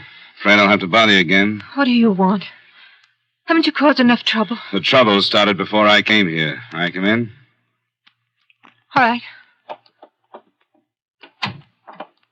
They called me about the inquest. I told you yesterday that it would be easier if you'd help me get one. You didn't, so it had to be done without you. Now that I've learned your husband was murdered, they're going... Neil wasn't murdered. How do you know that? I know that no one would murder him. There'd be no reason to. How do you think he died? I don't know. If this story about poison is true, he must have taken it himself. Why do you think he would have done that? I don't know. I've talked to people. I know more about you and Neil than you think I do. All right. I didn't love him. He knew it. I could never love him. That's why he committed suicide? I don't know. You asked me why he would. We weren't happy. Why didn't you get a divorce? I wanted... I don't know. We didn't want to. There are only certain grounds in this state. You aren't cut out for this part, Mrs. Breer. What part? The quick answers. You're scared stiff. I am not. Why should I be? Didn't you start to say that you wanted a divorce and then you thought better of that? No, I didn't. What you meant is that he wouldn't give you a divorce no matter what you did, isn't it? No, that isn't what I meant. What then? What I said. What about Alan Richards? What about him? Neil wouldn't divorce you and you just had to get away from him. Isn't that right? I don't know what you're saying. Neil's heart. He said he... Why don't you tell me? You married him on impulse. You knew you shouldn't have. You talked to Alan. Yes, I have. What did he say? He called me last night to warn me to leave town. No, you talked to him today. He told you. You tell me your part of it. It's all lost, isn't it? You know, don't you? Yeah, I think I do. We couldn't help it. Al came home for Christmas vacation and it started all over again. I love him. I love him so. Sit down, Mrs. Breer. We couldn't help it. I wanted to get a divorce. Neil wouldn't. It was his fault, too. This was near Christmas? He told me he knew why I married him and he'd never let me go. He told me I deserved it for doing what I did to him. I begged him. Did he know why you wanted to leave him? No, nobody knew. Everybody forgot about Alan and me. We were careful. But we knew we had to do something. Alan was studying to be a doctor like his father, wasn't he? Yes. It was my fault. I should have waited for him. He decided on the poison. Yes. Oh, yes. It was all going to work. Neil's heart. No one would ever ask a question. But it was my fault. It was my fault.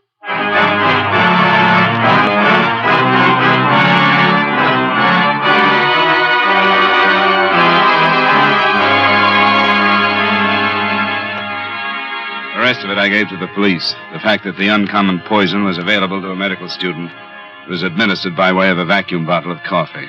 After that, I left town. Expense account item 2, miscellaneous, $86.70. Item 3, same as item 1, transportation back to Hartford. Expense account total, $556.70. Remarks? I hope the company will understand my not going back to Dr. Richards. A doctor in doubt about a death certificate calling on the interested insurance company for confidential help is a splendid idea. But in this case, the doctor's son was an accomplice to murder. Yours truly, Johnny Dollar.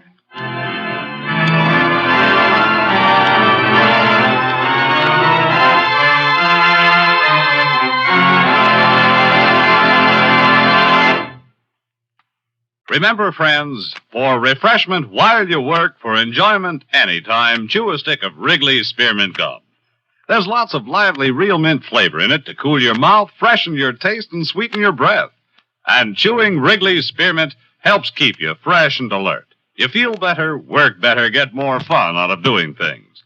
So, indoors, outdoors, at work or at play, always keep delicious Wrigley's Spearmint Chewing Gum handy.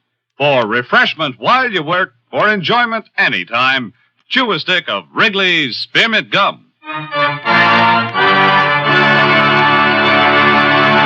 Yours truly, Johnny Dollar, brought to you by Wrigley's Spearmint Gum, stars Edmund O'Brien in the title role and is written by Gil Dowd with music by Eddie Dunstetter. Edmund O'Brien can soon be seen starring in the Paramount Pictures production, Warpath. Featured in tonight's cast were Ralph Moody, Edgar Barrier, Joe Duvall, Gene Bates, Mary Shipp, Tony Barrett, and Peter Leeds. Yours truly, Johnny Dollar, is transcribed in Hollywood by Jaime Del Valle.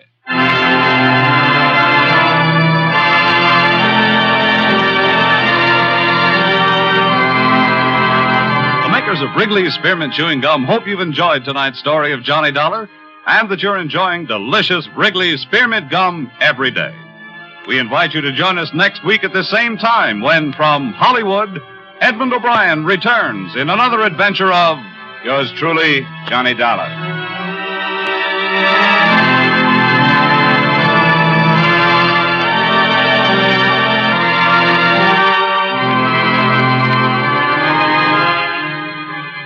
Bob Stevenson speaking. This is CBS, the Columbia Broadcasting System.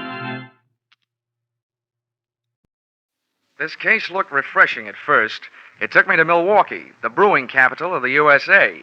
But it occurred to me later, for a guy who appreciates a good head on a glass of beer, I take lousy care of my own.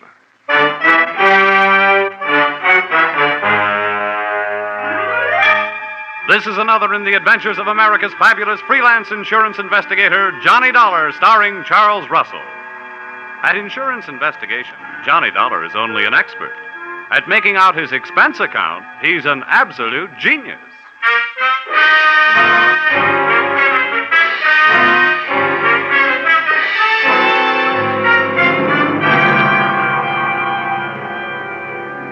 Expense account submitted by Special Investigator Johnny Dollar. To Home Office, Ambassador Life and Casualty Insurance Company, Hartford, Connecticut. Attention, Franklin Haley, General Manager. The following is an accounting of my expenditures during my assignment as bodyguard to your policyholder, Ann Connolly. Or it may have been love at first sight, but the last sight was down the barrel of a .45 automatic. Expense account, item 1, $2.95. One copy of The Case of the Playful Siamese, a novel of detection and suspense. It was a story about a private eye named Dexter Payne. But before I could learn whether poor Dexter was dead or alive at the end of Chapter 1, the phone rang, and there you were, Mr. Haley, telling me I had to leave for Milwaukee on the next plane. So I returned the book to the lending library, bought a copy of my own, and came to your office to find out what my assignment was all about. Oh, come in, Dollar. Come in. Thank you. How are you, Mr. Haley? Fine, my boy, fine. Glad to see you again. Oh, sit down. Thank you. Ah, adding to your store of knowledge, I see. What are you reading? Oh, the Case of the Playful Siamese. Bah, crime fiction, trash.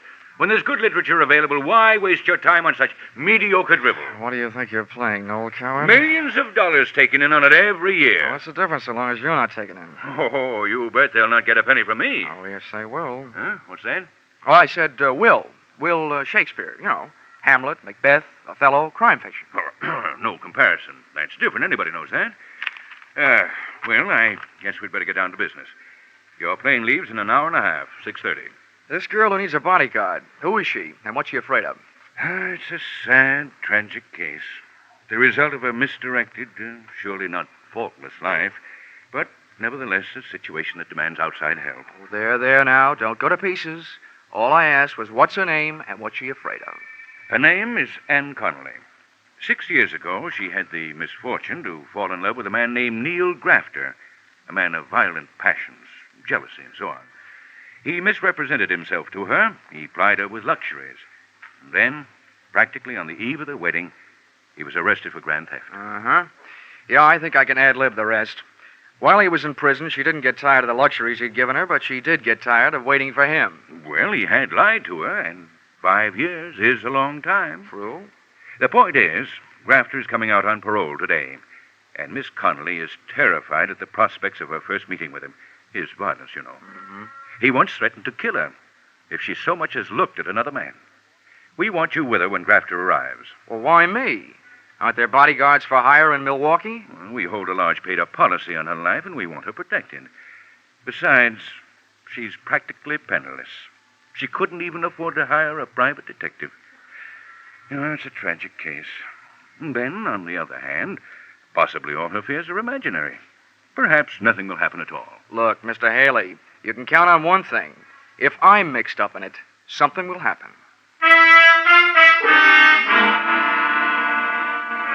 Expense account, item 2, $55.10, airfare, Hartford to Milwaukee.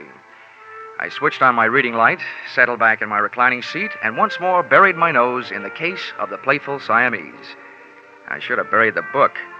It turned out that Dexter Payne had lived through Chapter 1, and he really started to live in Chapters 2 and 3. A beautiful blonde in a slinky negligee had just made herself comfortable on Dexter's lap, and guess what happened? A fuse on the plane blew, my reading light went out, and I spent the rest of the flight in a dark cabin in a black mood.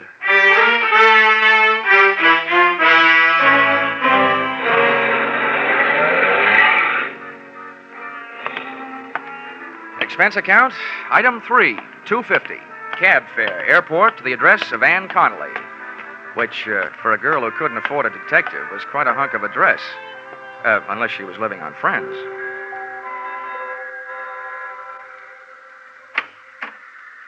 Good evening. Good evening. In case you are looking for Miss Connolly, she is not here.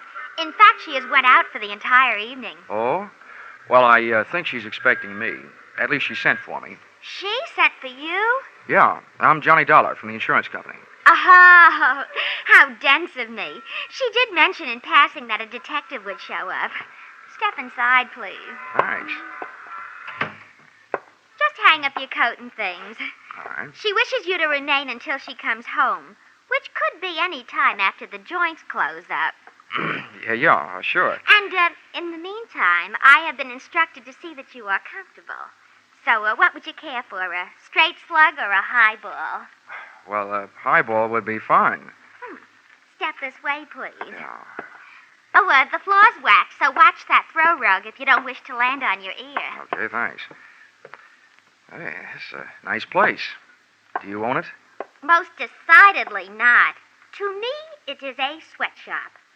I am Cora. I am Miss Connolly's personal maid. Personal maid? I agree that I do not look the type. I only accepted the position because I was on my uppers. My regular racket is specialty dancing. Please be seated. Thanks. Cora, if I may call you Cora? Oh, please do. Cora, as I understand it, Miss Connolly needed a bodyguard, but she couldn't afford to hire one. So she asked the insurance company that holds a policy on her life to supply one. Well, that's me. And now I find out she lives in a house on the right side of the tracks and has a personal maid. I'm confused. Listen, Mr. Dollar. It is my opinion that preventive measures should start at home, if you know what I mean. No, I don't. In other words, she needs a bodyguard like I need a foster mother. What do you mean by that? From what I have saw, she has more men hanging around to protect her than Princess Margaret. You know, if they were divided into a line in a backfield, they could walk over Notre Dame. Especially a handsome specimen named Ray Merrick, whom she is dating tonight. Well, what about this guy who's coming out on parole? Pardon me? Neil Grafter. While he was cooling his heels in prison, she was cooling her love for him. And she's afraid of what will happen when she tells him. This is news to me. Of course, I have been in Miss Connolly's employ only a few days, but I have not heard mentioned any kind of a grifter or a stir bum in her past. Now, as regards to your highball, would you care for scotch, bourbon, brandy, soda, or plain water? Make it scotch, soda, and no ice. Hey, Cora, if you don't mind a compliment, that outfit you're wearing, naked sandals, quilted skirt, and that sweater, make you look less like a personal maid and more like a personal friend of Errol Flynn's. I should live so long, but I thank you for your appreciation. It's part of my condition here that I am allowed access to Miss Connolly's wardrobe. Except for, here, we're the same size. Here's your scotch end. Thanks. And, if there's anything else that would add to your comfort while you wait, name it. All I need now is an easy chair and a lamp. I'll get back to the case of the playful Siamese. Pardon me?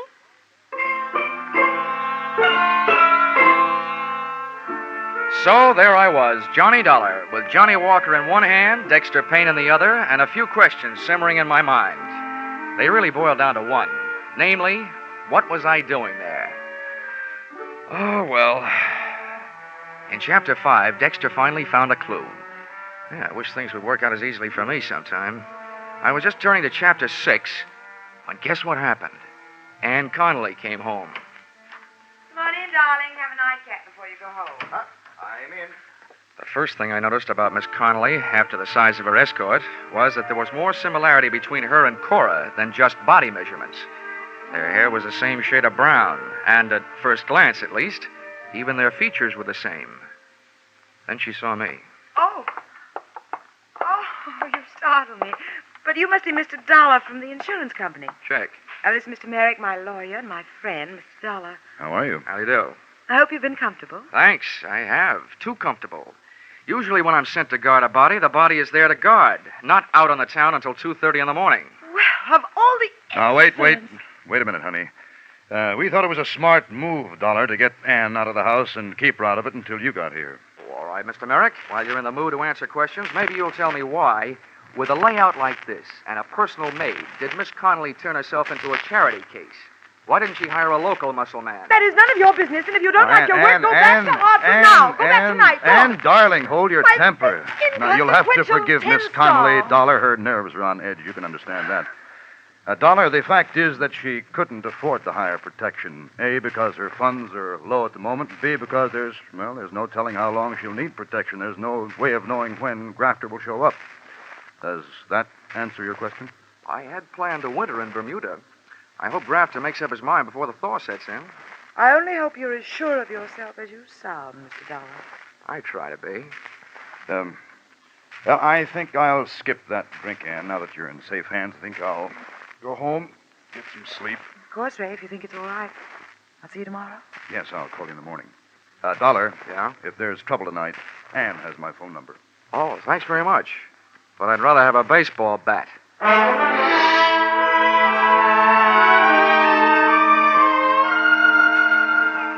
I learned early in my career that an excellent way to court disaster is to wait for trouble because it usually sneaks up behind you.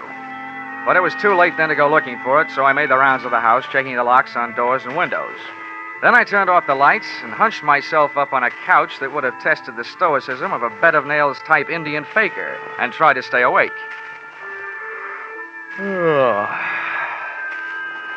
I wondered about Dexter Payne. I wondered if the playful Siamese was a cat or somebody from Siam.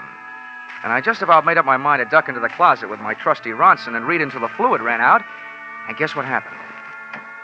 A door closed quietly, and a white-robed figure floated toward me. Dollar. Pardon the intrusion of your privacy, but there are certain things I'd like to hash over with you in secret. Oh, wait till I see if I can straighten my back, Cora, and I'll make room for you on the couch. Many thanks. All right. I hope you don't mind my state of attire, but I didn't bother with the robe in case the noise of the closet door might waken Miss Connolly.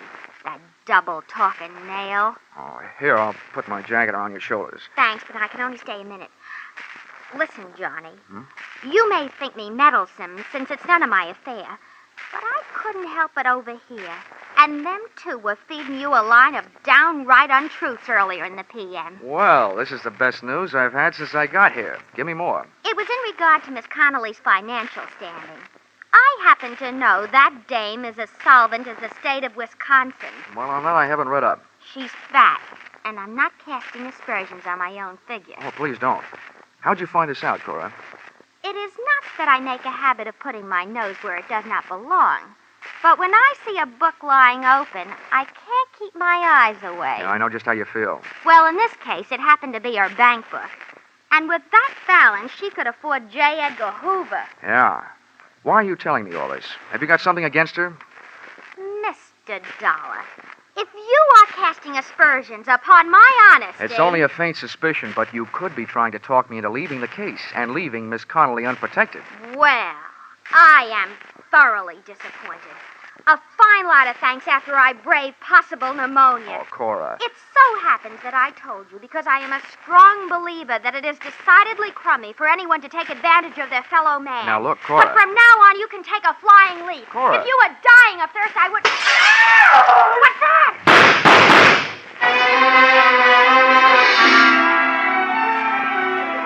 As I stumbled across the room and into the pitch-black hallway leading to the bedrooms in the rear of the house, I wondered what Dexter Payne would do in a similar situation.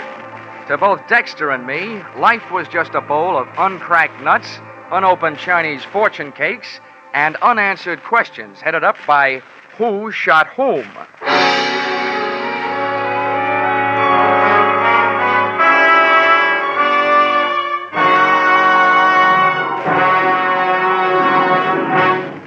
In just a moment, we will return to the second act of Johnny Dollar. But first, The Case of the Paper Stars, a thrilling true story from the police file, starts a 3-week serialization on CBS's Gangbusters tonight. Don't miss the first episode of this story of police on the trail of a gang that terrorized 3 states. Also on CBS tonight, you'll hear the latest adventures of that famous private eye, Philip Marlowe. The Adventures of Philip Marlowe and Gangbusters are regular Saturday night features on most of these same CBS stations. Tune in this fall for the shows that you love best of all. Listen carefully, here's the address. It's CBS. Now, with our star, Charles Russell, we return to the second act of Yours Truly, Johnny Dollar.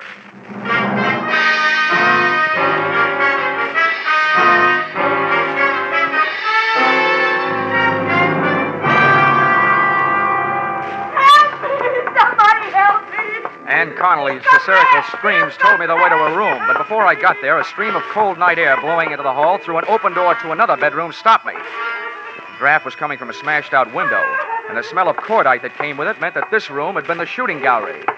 The corner of my eye picked up the corner of a white garage just as a king-size shadow of a man crossed it, and I went out after him. I made the garage in a dozen heartbeats. Believe me, the way my heart was going, that was record time. And as I skidded around the corner, an arm about the size of a fire hose came out of the darkness, crooked around my neck, and pulled. Face that loomed up above, and in front of mine was ugly, bearded, and wild-eyed. So, you're working against me, too. Let go. What's the matter with you? Yeah, sure. I'll let go. Oh, you must be Neil Grafter. I didn't kill her, did I? Because she wasn't in her bed. Oh, where was she? With you? No, she wasn't with me. What's the matter with you, anyway? So she went sour on you. Happens every day. They even write songs like Don't Cry Joe about it. Look, you spent enough time in prison to learn not to like it. Why set yourself up to go back for the rest of your life?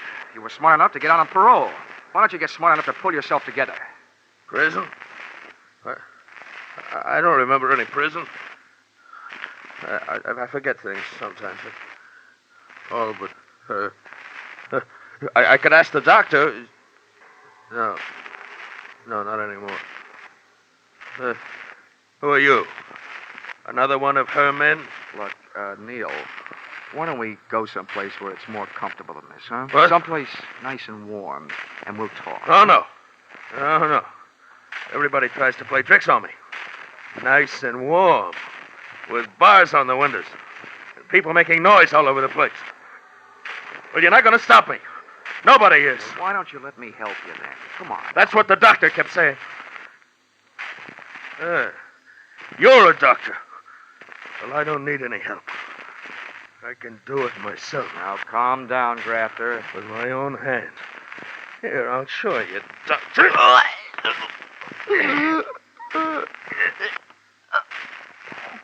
No.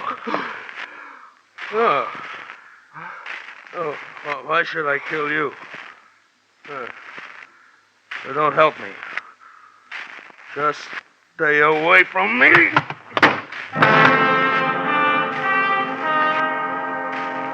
He went. And what's more, I watched him go. One, I didn't have enough strength to get off the ground. Two, if I'd had the strength, my extreme dislike of being choked to death would have argued me out of going after him. Three, the guy was obviously nuts. When I finally could make it, I staggered back to the house.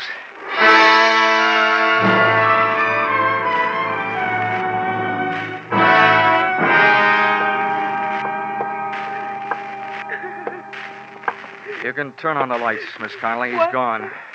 No, wait a minute. On second thought, maybe we'd better make sure all the shades are down. He might come back.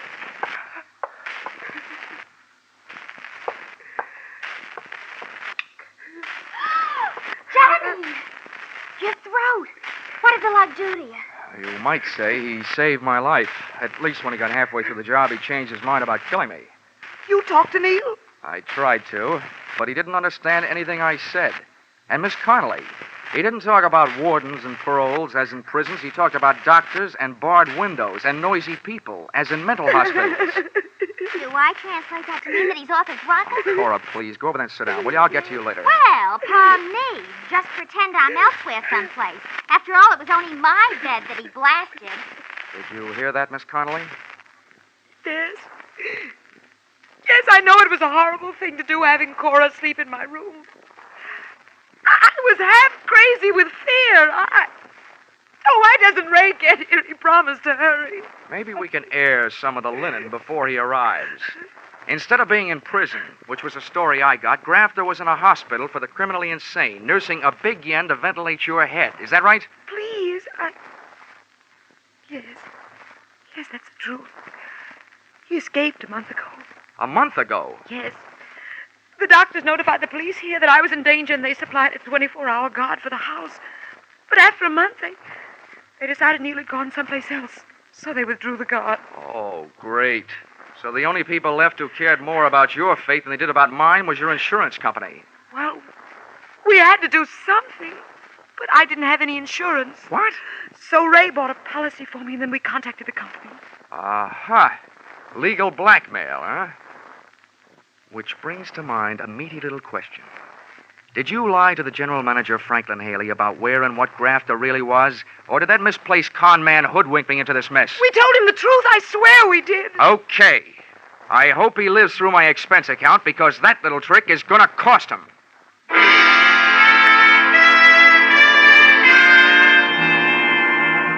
Expense account, item 4, $43. Breakfast the next morning. Over which I managed to steal a few moments alone with Dexter and his dilemma. In Chapter 7, Dexter finally came upon the corpus delicti. The only sign of life in the place was a Siamese cat playing with a ball of string. But before I could find out how the cat figured into things, the phone rang. Hello? Mr. Dollar, please. Yeah, this is Dollar. Your call to Melville State Hospital is ready. Oh, fine. Go ahead, please. Hello? Dr. Dollar here. Who is there, please? I am so busy. Oh, well, this is Johnny Dollar, Doctor. I'm an insurance investigator. But I don't want any. I am so busy, please. Oh, no, Doctor, investigator. I want to talk to you about a patient of yours, Neil Grafter. Grafter? Mm-hmm. Oh, yeah, the paranoid schizophrenic. Oh, a very interesting case. Complete fragmentation of the mind, total loss of synthesis. But he is no longer here for a while. Yeah, I know. He was here last night. What? Oh, what was his condition? Perhaps a state of passive negativism? All I know about his condition is that it's dangerous. He tried to kill his ex-girlfriend. Oh, yeah. I remember. Extremely strong obsession. An extremely strong man. Look, I've been hired to protect this woman. Now, what I want to know is, will he try again? There is no doubt. Well, when? Tonight? I would say tonight. The degree of hallucinatory enmity towards this woman and everybody about her, the depths of his obsession... Whoa, wait a minute, Doctor, wait a minute. You're way over my head. But you do think he'll be back tonight? I am positive. Thank you, Dr. Kildare. And all Dexter has to worry about is a playful Siamese.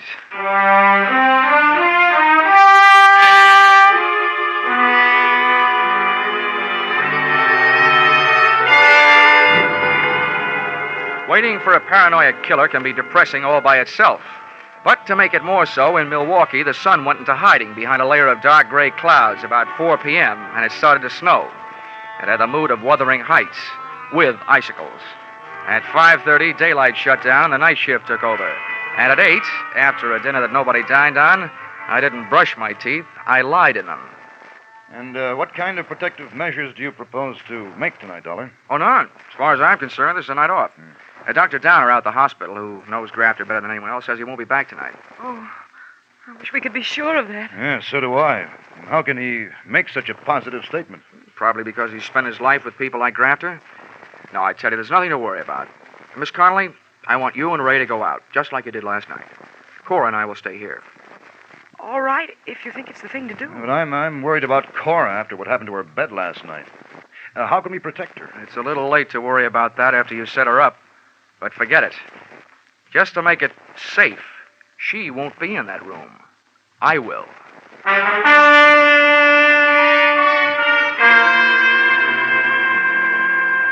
Expense account, item 5, $50. Refreshments.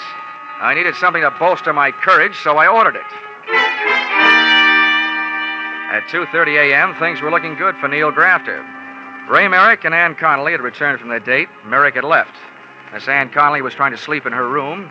Cora was on the couch in the living room, and there was a rolled-up blanket in her bed to make it look like that's where she was. And me? I was out in the snow, huddled near the incinerator, with an iron poker freezing to my hand, with a good view of the house and a poor outlook on life. Nothing happened till about 4 o'clock. That's when I spotted a familiar-looking big shadow of a man moving across the garage toward the house. I got up, but a flurry of wind-driven snow swept in front of me, and when it had passed, I could still see the window to Cora's room, but I couldn't see the man. Then I heard him at Ann Connolly's window. He started away from the house, and I started toward him. I met him under the clothesline on a flying tackle. No. Oh, let go of me. Merrick. Let me go. Get away from me. Merrick, but I'll put you away. Well, how do you like that? When an insurance policy enters the picture, you can't even depend on a maniac.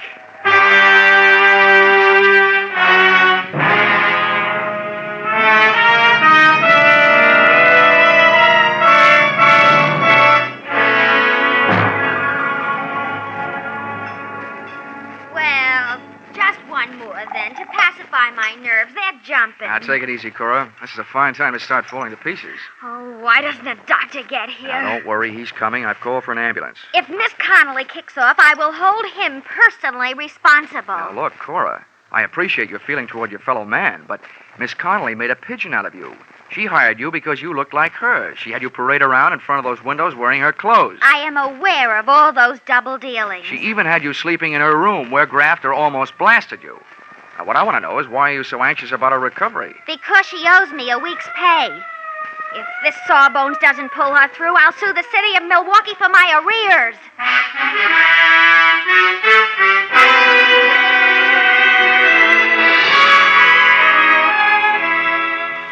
Expense account, item 6, $150 for services rendered while I was on the giving end of a blood transfusion, which Ann Connolly needed before she could be moved. One item, at least, that you shouldn't balk at since she is your policyholder. The doctors give her a 50-50 chance to live, but even if the scales tip the other way, I think your money is safe. Because her beneficiary, Ray Merrick, is guilty, among other things, of attempted fraud, since he planned on having Neil Grafter blamed for the shooting he did. Expense account, item 7, 5 cents, newspaper, which reported that the police had returned Grafter to the hospital from which he had escaped. He did come back, as Dr. Kildare said he would, but he was a little late and missed the party. Item 8, $55.10, airfare, Milwaukee to Hartford. Expense account total, oh yeah, Dexter Payne. You know, I never did finish that book. After those cats I'd been jiving with, I couldn't care less about a playful Siamese.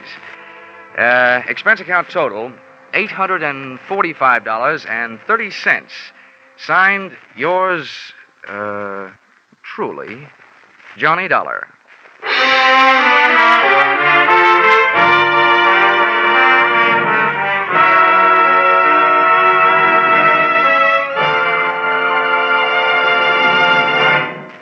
Yours truly, Johnny Dollar, is produced and directed by Gordon T. Hughes and stars Charles Russell. Script by Paul Dudley and Gil Dowd. Featured in the cast were Betty Lou Gerson, Sandra Gould, Bill Johnstone, John Daner, Bill Conrad. The special music is written and conducted by Leith Stevens. Your announcer is Bob Stevenson. Be sure to be with us at the same time next week when another unusual expense account is handed in by... Yours truly, Johnny Dollar. A whale of a Christmas present for a few moments brain scratching. Could be there's $54,000 in the Sing It Again jackpot now, 25,000 of it in cold hard cash and the rest in wonderful prizes. By just listening in to Sing It Again Tonight, you get a fine pre-Christmas present. Lots of amusing riddles, plenty of good music. And maybe you'll get that $54,000 call from Danny Seymour. Sing It Again is heard for a full hour every Saturday night on most of these same CBS stations. Stay tuned now for the Vaughn Monroe Caravan, which follows immediately over most of these same stations. This is CBS, where yours truly, Johnny Dollar, meets adventure every Saturday night, the Columbia Broadcasting System.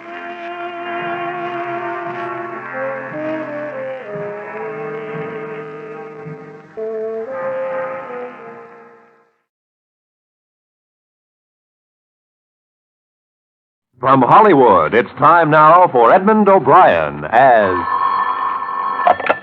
Johnny Dollar. Hank Gleason at Intercommercial, Johnny. Say, did you ever hear the Colegio diamond? Doesn't strike a chord. Worth about $200,000 on the open market. It's insured and it's been stolen, right? Well, can't say definitely that it's been stolen, but it's gone. The owner's name was Benson, lived here in Hartford. Why the past tense? They found him last night in his study, murdered.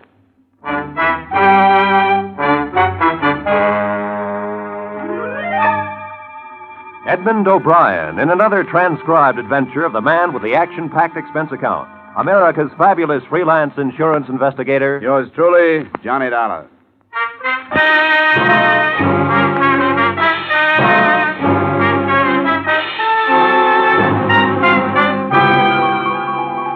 Expense account submitted by Special Investigator Johnny Dollar to the Intercommercial Insurance Companies of America, Home Offices, Hartford, Connecticut. Attention, Henry Lason. The following is an accounting of my expenditures during investigation of the Colegio Diamond matter. Expense account item 1, $1.20 taxi fare to the western part of town where the better homes are situated. Mr. Charles Benson's home was back from the street and encircled with a high, well-trimmed hedge. The black wreath was already on the door. A young lady, very pretty in a black dress, received me in the study. You're Mr. Dollar? That's right. Mr. Lason phoned and said you were on your way. I hate about a matter like this right now. Miss Benson, is it? Yes. It's quite all right. Maybe if I go over it all again, it'll help me realize that it's happened. That Dad's gone. It's still like a bad dream. The beginning was when Dad bought the Colegio diamond. When was that? About 3 years ago in Italy. He bought it from a diamond trader who'd just come into Florence from South Africa. Your father had interest there? No, he was just a tourist. He'd heard about this diamond from a friend of his, a collector. Seems the diamond had belonged to a minor official to the Medicis, a man named Colegio. It was given to him in return for a favor. Since then, it's passed from hand to hand until Dad bought it. What did he pay for it, do you know? About $200,000. Or the Italian equivalent at that time in lira. But, Mr. Dollar, the diamond has a strange history. Now, don't tell me there's a curse on it. No, nothing like that. But I guess it amounts to the same thing. Everyone who's owned the diamond has died with it in his possession. Died violently. There's nothing particularly mysterious about that. Anything worth as much as that piece of glass is worth killing for. Say, who's living with you here now? My mother. Just the two of us. You have no idea how hard it's been for her, Mr. Dollar. She's hardly been out of her room since Dad died. Can you tell me about last night, Miss Benson? Well, I was out with Bob, might I say. We were out till about 3. Dad was home alone. He had a habit of reading very late. In this room, as a matter of fact. The light in the study was on when we came in. It was the only light on in the house. Bob and I went in. Dad's back was to the door. Please go on. He was slumped over in his chair facing the window. His book had dropped to the floor. The wall safe was wide open, and on the desk was the velvet-lined box the diamond was kept in. The diamond was gone. Dad had a bullet hole in his temple. I see. He kept the diamond right on these premises? Always. We warned him time after time not to. We told him to keep it in his safety deposit box at the bank, but he refused. Always said that a diamond wasn't worth having unless you kept it in your possession and enjoyed it. Who knew about the diamond, Miss Benson? Oh, so many people. Family, of course. Myself, Bob. The papers were filled with the news when Dad came back with it from Italy. Well, I mean, who knew where it was? Who knew the combination of the safe? Nobody but Dad. And, of course, Mother. Oh, yes, and Mr. Corrigan. Who's Mr. Corrigan? Dad's lawyer. Dad kept the will in there and a few other papers that Mr. Corrigan would come and get every once in a while. Well, Corrigan came into the house and got papers out of your dad's safe any time he wanted to? Anytime he wanted to. I think I'd better talk to Mr. Corrigan before I go any further. Now, Mr. Dollar, Mr. Corrigan wouldn't have stolen Probably not. But we'd better have a talk just the same. I'd like to have his address, please.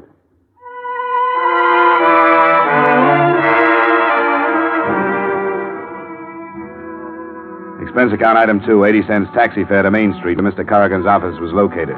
An elevator ride and a walk down a marble hall took me to the frosted glass door on which was printed Corrigan and Bishop, attorneys at law. I talked myself past the receptionist and the secretary and wound up refusing a cigar from Corrigan himself. You're in the insurance business? The investigation end. I understand you were Mr. Benson's lawyer. That's right. Mr. Benson had the utmost... Oh, excuse me. Yes. No, Vermont maple. Well, $45,000 is way too much. Yes, in board feet. Have them ship it from Montpelier, if that's the case. Well, have them try to get it down then. Yeah. Yes, Mr. Dollar, Mr. Benson and I were associated for about 15 years in one way or another. We went to school together. It was a terrible shock to learn of it. Oh, excuse me. Who? Oh, put him on. Harry, what's with Chicago? No, same thing. No, she's in Arizona. Arthritis.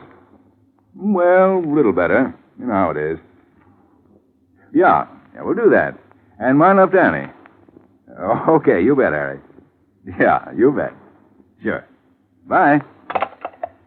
Now, you're here about the diamond or about the life insurance policy? The diamond. Well, the diamond is a very rare item. Whoever got into the safe knew the combination. I understand there weren't many who knew the combination. Well, that's true. Mr. and Mrs. Benson and myself are the only ones. I suppose I'm the prime suspect. But, of course, these safe crackers, they use a stethoscope these days. You probably know more about that than I do. Oh, excuse me. Who? Oh, yes, put him on. Yes, Jays. Oh, it is? Oh, swell. Yeah, it's a shame, isn't it? Yeah, very young man. 45. Oh, yes. Terribly upset. Well, yes, she's due here at about, any minute now. We're going to make the arrangements. Oh, I wouldn't let her go near the place, no. Well, I certainly tell her. Yeah, you bet. Yeah, you bet. You bet. Yeah, bye. Well, exactly what did you want to know, Mr. Dollar? Anything that would help us locate the diamond. Well, have you talked to the police? No, I thought I'd amble around among the persons involved first. Well, as I say, you probably know more about that than I do. I wish there was something I could say, but the last time I saw George Benson was about 2 weeks ago. You think this was an outside job? Well, that's my opinion, but it's sheer speculation. Excuse me. Oh, she is? Well, send her in, please.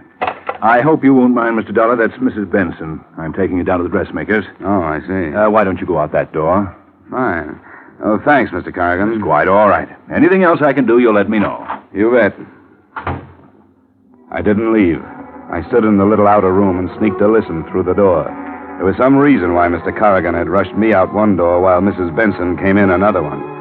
I heard some things that made the whole case of the Collegio diamond a lot more interesting. I pushed the door open a crack. Darling. Oh, Dad. You look lovely in black. I'm going out of my mind. All those people calling, having to act unhappy. Well, this is your opportunity to be a real actress. I'm awful at tears. You're beautiful. Stan, what if somebody should see us? Well, let them see us. What do I care? We're as free as birds. There's a little place down in Bermuda, a resort. I got a folder the other day. Beautiful place to have. You won't believe how beautiful. And as soon as it's proper... What about Kitty? Well, I told her before I left that I wanted a divorce. I told her, and she knows it. That's why she went to Arizona. To get away, to think things over. I didn't want to hurt her, but I wanted her to know. Darling, I can't believe it. It's too good to be true. But we've got to be careful. Very careful. Well, let's go. We'll be late. Darling, I love you.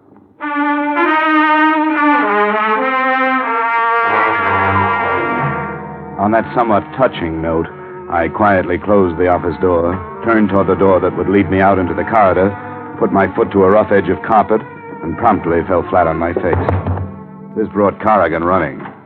I thought you were gone, Mr. Dollar. I thought so, too. Do you consider it quite ethical listening at keyholes? Didn't you know? Investigation is just a very polite word for snooping, Mr. Corrigan. Who is it, Stan? He's an insurance investigator. You heard everything? Not everything, Mrs. Benson. Just enough to tell me that black is not your color.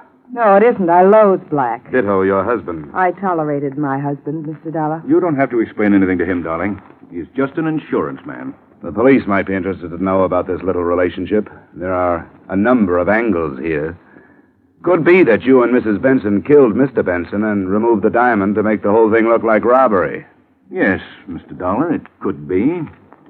I welcome any police investigation. Fine, I'll go right over. Wait. I don't think right now would be quite the opportune time. Guilty or not guilty, I have a reputation. In the light of that corny love scene you two just played, I can't imagine why. Mr. Dollar. Sorry. Well, what do we do? All stand around embarrassed? Let's have it. Why did I get the Rush Act out of your office? Well, that's simple, Mr. Dollar. I was afraid that Diane would give away our relationship. He's right. I'm not a very good actress. When did this thing start? Must you know everything? I think so. About 7 years ago. The wool you were pulling over Benson's eyes must be pretty worn by now. We did nothing to be ashamed of. I resent this. I resent the whole thing. I don't think I want to tell you anything more, Mr. Dollar. I don't blame you. And you know, it's all kind of dull anyway. I'll go to the police. They'll probably have something much more interesting. Don't worry, Corrigan. I'm not going to breathe a word of this unless I feel it necessary.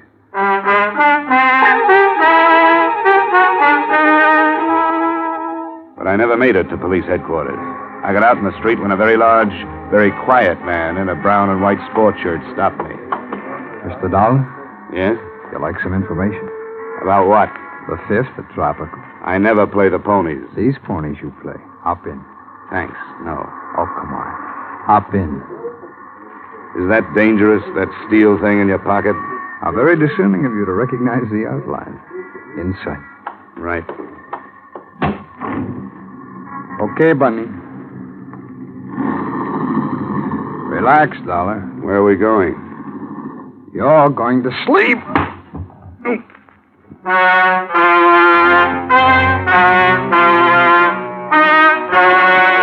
I awoke with a groan in my own apartment. Nobody was there, but nobody. As soon as I could focus my eyes, I tried to lift myself off the floor. After 5 tries, I managed to turn my head. What I saw made me want to go back to sleep again. The place was a mess. There wasn't 1 inch that hadn't been gone over with what must have been a tractor. Every drawer in the place had been turned upside down. The problem was reaching the phone. It was all of 10 feet away, but it might have been 10 miles. I started to crawl. About halfway to it, I grabbed hold of the cord. I pulled the phone toward me until I got my hands on the receiver. Hello? Hello, Johnny? Hello? Hello? Johnny? Yeah, Johnny. Johnny, you sound awful. Yeah, I can understand it. Well, what'd you find out about the Cleggio diamond? You were right. About what? It's gone. Well, that's brilliant. Who took it? I don't know. Well, what are you doing to find out? Right now, I'm just lying around. Somebody gave me a tumble. Say, are you drunk? You better send a doctor. I think I'm going to pass out again. Johnny? Johnny? Hello? Johnny?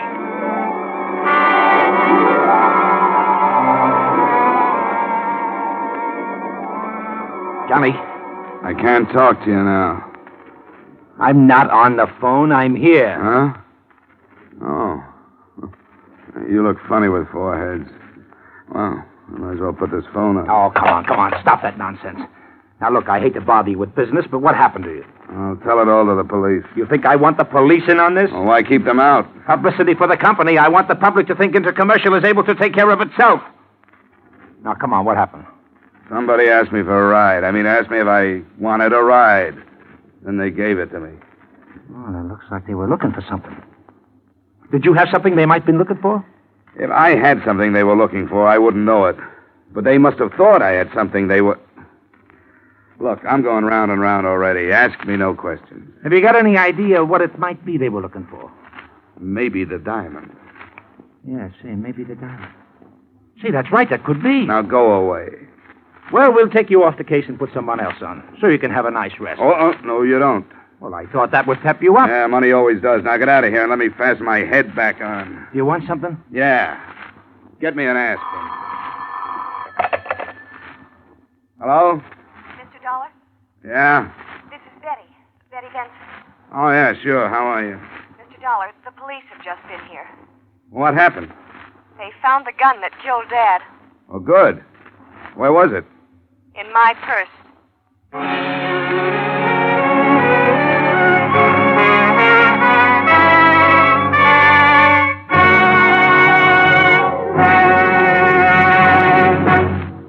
We will return to the second act of yours truly, Johnny Dollar, in just a moment.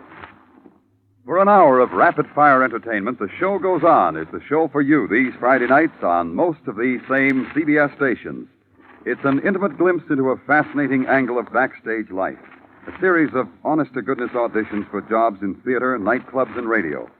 The singers and comedians you hear are face-to-face with managers, agents, and bookers ready to hire them on the spot, take an option, or turn thumbs down. Be sure to hear The Show Goes On and its latest acts this Friday night.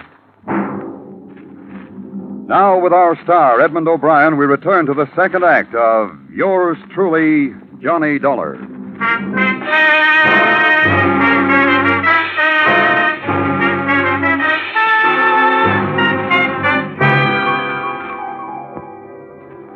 Expense account item 3, taxi fare again. $1.30 to the Hartford City Jail, where an old buddy of mine by the name of Lieutenant Parnell was quizzing Miss Benson with the nastiest bunch of leading questions I've ever heard.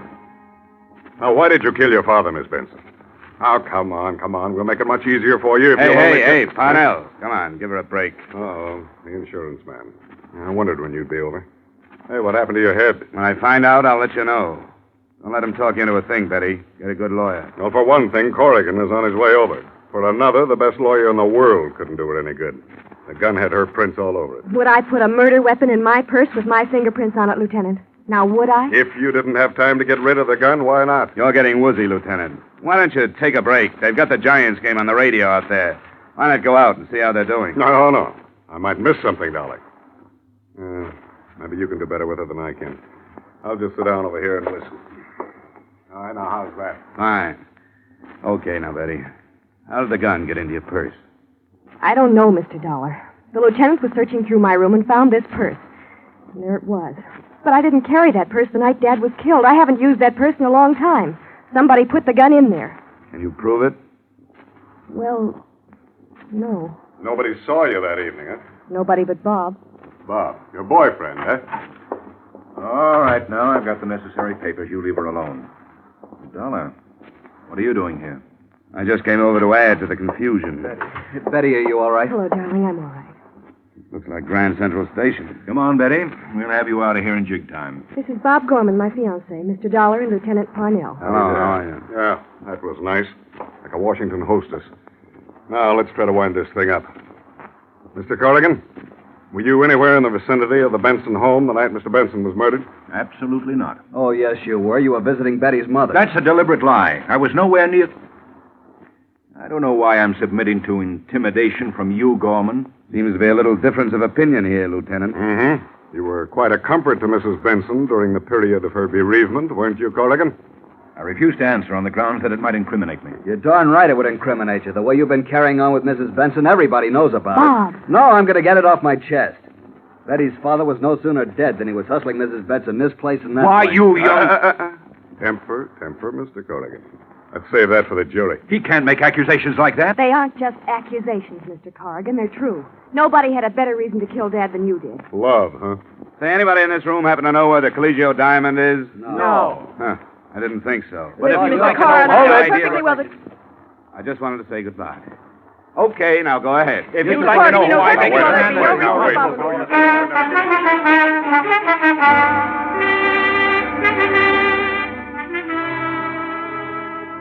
Expense account item 4, $12.20 miscellaneous taxi fares all over the place. I went on a little visit to Corrigan's apartment and found something of interest. A little slip of paper on which was written in the highest form of legal language, of course, I owe you $2,000, George Benson. I worked my way into Bob Gorman's apartment. There I found a bill from the Garant Detective Agency. Then to police headquarters again, where I found a picture of a man who was tall and thin and had a little, well-trimmed mustache. Then I went home, where I found a man who was tall, thin, and had a little, well-trimmed mustache. He was drinking my bourbon. You're drinking my bourbon. It's lousy bourbon. Look what you did to my head. It's an improvement. All right, what do you want? The diamond. What else? I don't have it. I don't believe it. Well, search the place. I already did. Well, I guess that does it. I'll see you later. Don't go. Out of the way. I said don't go. You crazy... Okay. Drop the gun. Let go. Now, sit down and finish your drink. I didn't come here alone. If I'm not downstairs in 3 minutes, you'll come up. The more the merrier. Who do you work for? Myself. That's right, friend. I want all the excuse I can get to beat the pulp out of you. Go on. Now cut it. Who do you work for? Corrigan. What's the deal? He wanted me to get the gun. So you planted it in Betty's purse? I didn't. And I didn't kill Benson either. I went to get the gun, but it was gone. And I thought you had it, but you didn't have it. So you were working for Corrigan? Yeah. Okay. Now let's start all over again. Who do you work for? I told you, Corrigan. This isn't going to be much fun for you, friend. Now listen, lay off of me. I'm telling you the truth. I tell you the truth, and you keep on hitting me. Now, that ain't fair. Who do you work for? Oh, okay. Mrs. Suspense. What's the deal? She hired me to get the diamond. Why? She killed her husband so she'd get away with Corrigan. She wanted me to break in and get the diamond so it looked like robbery, see? Robbery and murder, see? Here we go again. Will you leave me be? I can keep this up all night if I have to. Why don't you tell me who you think I work for, then, instead of beating up on me? I want to hear it from you. Look, chum, since you knocked me on the head, I get spells of bad temper. All right. All right. The Garant Detective Agency. Now we're getting someplace, Vic. How did you know my name? Well, it's a byword in every precinct police station from here to Ishpeming. You were hired by Bob Gorman. I was hired by Bob Gorman. You killed Benson. I don't know who killed Benson. What were you hired for? To get the diamond. Bob's got it in his apartment. Do I start working on you No, again? no. Don't act so tough now. Well, who's got the diamond? Corrigan.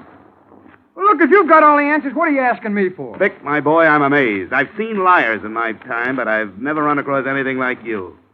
How can you do it with such a straight face, huh? Years of practice. Now, I'll tell you the truth as you see it. Don't you hit me no more now. Bob Gorman hired you. That's the truth, all right, and he hired you to get the diamond. But you didn't find the diamond there. You found Benson dead. I walked in there. I'm telling you, I was never more surprised in my life. There was Benson in that chair. Well, I hired out to do a lot of things. But murder, that's not for me. There ain't money enough in the world to make me commit murder. Slugging, you do. For good money.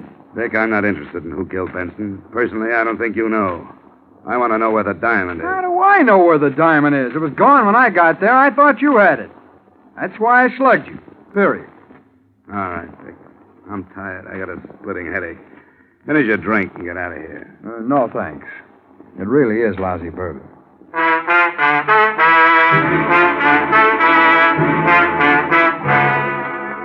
Things were as dark as ever. Vic was no help. I knew Bob hired him, but that was all I knew. The next stop seemed to me to be Bob himself. I called him and told him to come over. He was very accommodating. A half hour later, he was tapping gently at my door. Hello, Mr. Dollar. Come on in. Don't mind the dirty glass on the table there. I just got through entertaining one of your employees. One of my employees? I believe he said his name was Vic. Vic Hastings. Never heard of him. Come on, Bob. You can be yourself with me. Vic talked to me like a brother. I never heard of him. You may not be conscious of it, Bob, but you're in plenty of trouble. The police are looking for the diamond, and they're sure whoever has the diamond killed Mr. Benson. I'm just an insurance investigator. I have nothing to do with the police department. All right, Mr. Dollar. I did hire Vic Hastings. I sent him after the diamond. He thought I had it. Yes. When he found out you didn't, he came back and threatened me. He wanted money. I didn't have any, but I told him I'd give him a cut when I got it.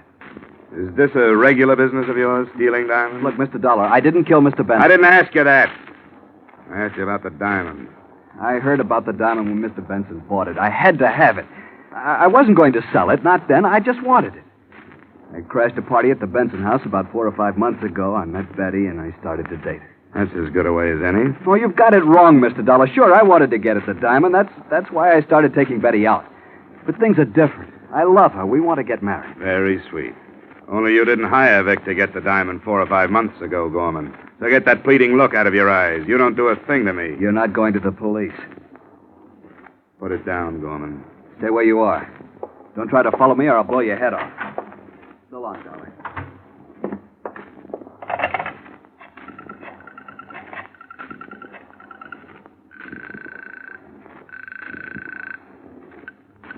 Parnell speaking. This is Dollar, Lieutenant. Better send out a code 1 on Bob Gorman. What's he wanted for? Well, you can call it suspicion of murder.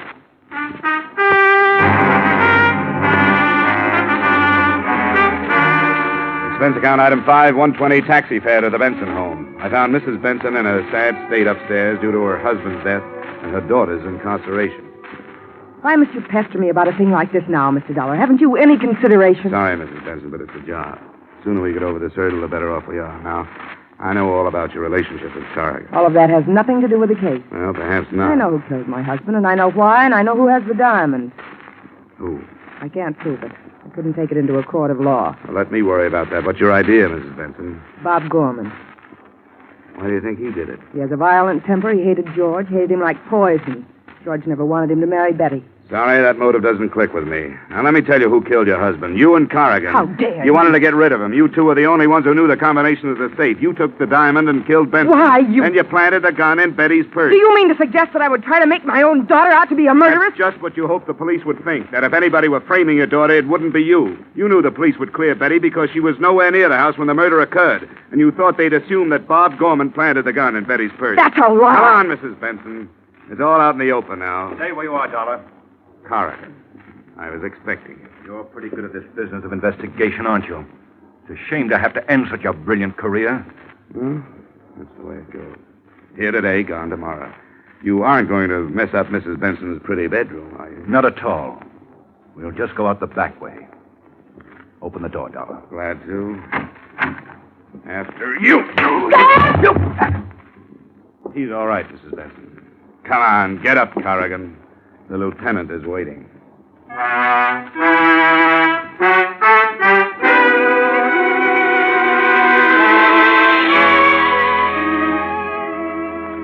In case you should ask, how did you know, Mr. Dollar, that Corrigan and Mrs. Benson killed George Benson?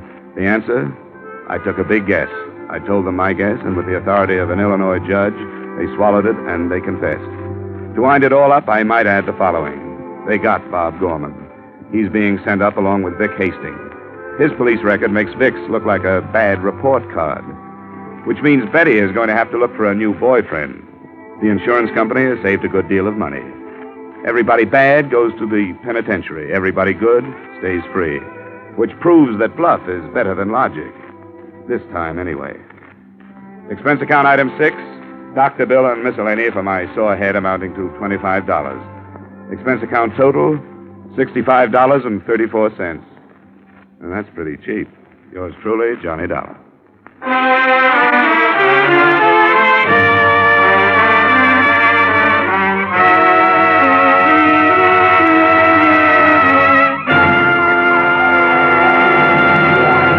Yours truly, Johnny Dollar, stars Edmund O'Brien in the title role. Is written by Gil Dowd and David Ellis, with music composed and conducted by Leith Stevens. Edmund O'Brien can soon be seen in the Columbia Pictures production 711 Ocean Drive. Featured in our cast this evening were Wally Mayer, Jane Webb, Bill Johnstone, Virginia Gregg, Stacey Harris, Bill Boucher, and Harry Bartell.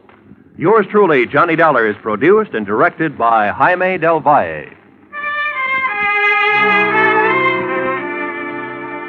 Join us again next week at the same time when, from Hollywood, Edmund O'Brien returns in another transcribed adventure of Yours truly, Johnny Dollar.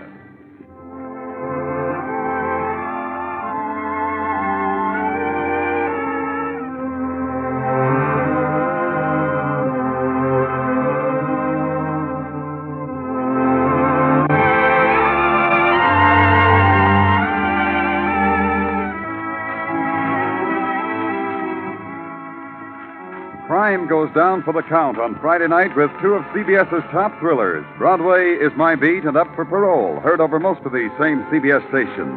The Gay White Way is the scene for many an exciting criminal chase with Danny Clover on Broadway is My Beat.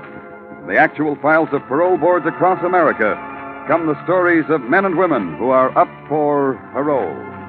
For a thrill and a chill, Broadway is my beat, and up for parole, fill the bill.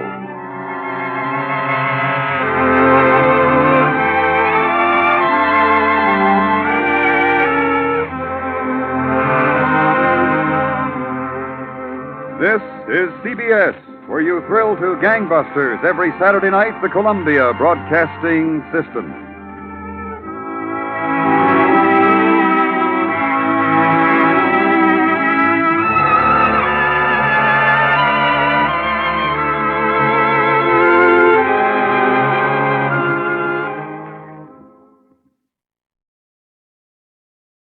The Hallmark Playhouse, which is heard during most of the year at this time on Thursdays, has finished its summer vacation. So be with us when Hallmark Playhouse returns to CBS a week from tonight on September the 7th. Now, from Hollywood, it's time for Edmund O'Brien as... Johnny Dollar. Carl Brewster down at East Coast. Yes, Carl. I wonder if you'll do a little job for us. Sure, what is it? A policyholder of ours needs some protection. Well, I hope this doesn't indicate a trend. This is the second time an insurance company has hired me as a bodyguard. Isn't that rather unusual? Well, it's rather an unusual case. This girl, her fiancé, has spent the past 5 years in prison. He's being released tomorrow, and he swears that the first thing he's going to do is kill her. Well, that's cozy. Mm-hmm. I think she deserves some help. Come on down this afternoon, we'll talk it over.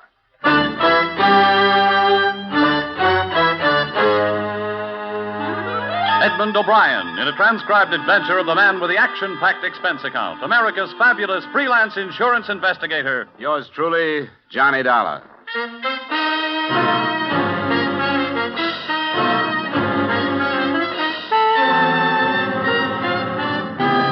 Expense account submitted by Special Investigator Johnny Dollar to Home Office, East Coast Underwriters, Hartford, Connecticut. Attention, Carl Brewster. The following is an accounting of my expenditures during assignment on the Virginia Beach matter. Expense account item 1, $1.50 cab fare from my apartment to your office. Well, you're prompt, Dollar. How are you, Mr. Brewster? Or did we set any particular time? No, I guess we didn't. Mm-hmm. Well, I'm glad to see you anyway. Sit down. Thank you. Now, let's see. Oh, yes, the Browning girl, Janice Browning.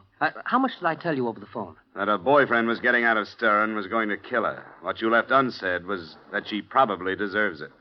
What's that? I don't hold much sympathy for these dames that get themselves involved with some hoodlum and then decide to get disinvolved the minute the going gets rough. But it's your money.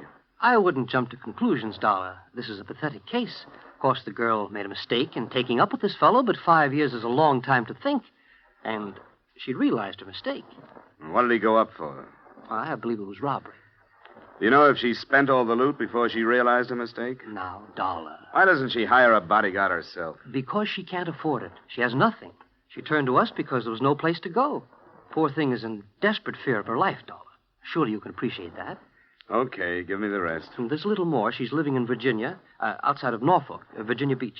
Janice Browning, was it? Uh-huh. I have her address for you. Her fiancé's name is Robeson, Mark Robeson. And he's due out tomorrow. From the state penitentiary at Richmond. Just stay with her until we see what happens. She was here, Dollar. I talked to her. This will not be an unpleasant assignment for you.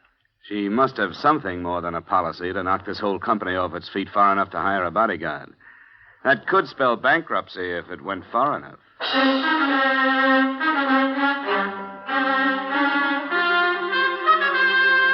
Expense account item 2, $110, transportation and incidentals between Hartford and Virginia Beach, Virginia. Virginia Beach seemed hardly the scene for potential murder.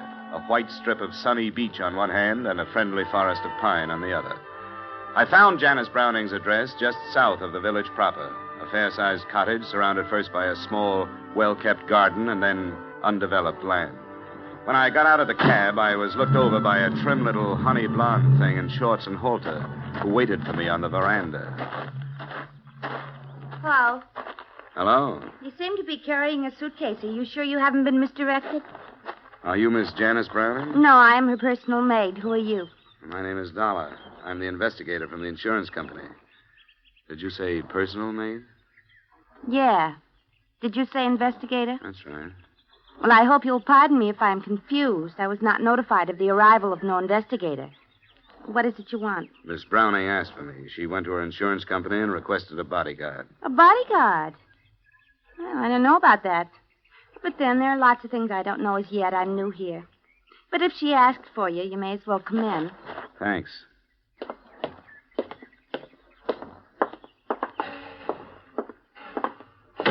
I suppose you were surprised when I said I was Miss Browning's personal maid because of the way I'm dressed, if you'll pardon the expression. As a matter of fact, I was surprised that she had one. Why'd you say that? I'd been led to believe that she couldn't afford things like that. Well, between you and I haven't been paid yet. But she seems to be very generous. She turned over her entire wardrobe for me to wear at any time. Yeah, but maybe that's a bad sign. Maybe she's going to pay me off in clothes, and they don't quite fit, as you can see.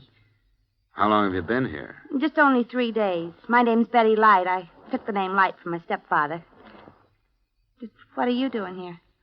Well, Miss Browning has a fiancé coming out of prison today, and she's afraid to meet him alone. Prison? Well, you could never tell. But I suppose it's her business. What is it? Well, if I was sweating out a fiancé after all that time, I wouldn't be quite so thick with what she's thick with. What do you mean? Well, if I were him, I'd feel cheated. She hasn't been wasting her time, from what I can tell. And in 1 week, that's plenty. But I shouldn't be gassing like this. Who is he? His name is George Masters. And if there's a fiancé on tap, he'd better be careful. Why is she afraid, as if she shouldn't be? Well, because she changed her mind about him and evidently didn't tell him about it. Sure, the same old story. Well, this is a surprise to me, but the least I can do is work out the wig. You know, Betty, I feel the same way. It was just past midday when I arrived, and wasn't until almost 5 that a cream-colored convertible coasted into the driveway carrying a man and another honey blonde. I could see immediately how Janice Browning had swept the insurance company off its feet. How do you do, Mr. Dollar? I'm so glad you're here. Oh, may I present Mr. Masters? Oh, Mr. Masters? I won't stay, Jan. I know you have things to talk over. I'll pick you up at 7. All right, George. Bye, Dollar. Feel a lot better, too, now that you're here. I'll do what I can. See you at 7, Jan. I'll be ready. Oh, please sit down, Mr. Dollar. Betty. Yes, Miss Browning. I don't think we'll need anything, and I'd like to see Mr. Dollar alone, if you don't mind. Oh, by all means, Miss Browning. Could I have your permission to visit the beach? Of course, stay as long as you like. You know where the beach things are. Oh, I wouldn't think of encroaching. I'll just go the way I am. She's the strangest girl. Where'd you find her? She was a waitress in New York. I asked her if she wanted to come down for the rest of the summer. I thought she'd be company. But she's become so formal, or tries to be. Oh, would you like a drink or something? No, thanks. I suppose you think I'm an awful coward to scream for help the way I did. Well, I haven't heard all the particulars. I really didn't know what else to do. I thought of running away, but, well, I've made friends here. There's the simple fact that I don't have any money. How serious do you think this threat to kill you is? I'm afraid it's quite serious. But I don't know what will happen, and I wanted somebody to be with me. When did you see him last? 6 months ago. I thought about it for a long time, about our breaking our engagement and which would be the best way to do it, and I decided to face him while he was still in prison and simply tell him I couldn't go on. Well, that wasn't the easiest way to hand it to him. I know, but it was the fairest, I thought. He didn't create a scene or anything, but I'll never forget his expression. He just looked at me and said, "Have your fun. You've only got 6 months, because when I get out of here, I'm going to kill you." Well, now the 6 months are up. He's been let out. He knows you're here? Yes, he'll come here. Your friend Masters said he was going to call for you at 7. Where were you going? Just to dinner and maybe a club afterward. I think you'd better cancel it. Why? I'll go crazy if I have to sit in this house and just wait. I don't want you to come back here after dark, for one reason. If you can't go a long distance and stay, I don't want you to leave at all. The village is too small. If he knows it, he'll find you. I'll be with George. Look, you managed to put the responsibility of this thing into the lap of your insurance company, and they handed it to me. Now, I want you to stay here where I can keep my eye on you. All right, Mr. Dollar. I'll do anything you want me to. Good. Oh, you might mix that drink you offered. Scotch, if you have it, and plain water.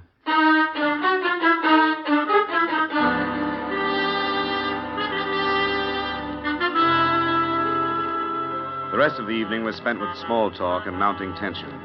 The state penitentiary was no more than 100 miles from Virginia Beach, and since it's the habit of prisons to turn out their guests at dawn, Mark Robeson had had plenty of time to make the trip.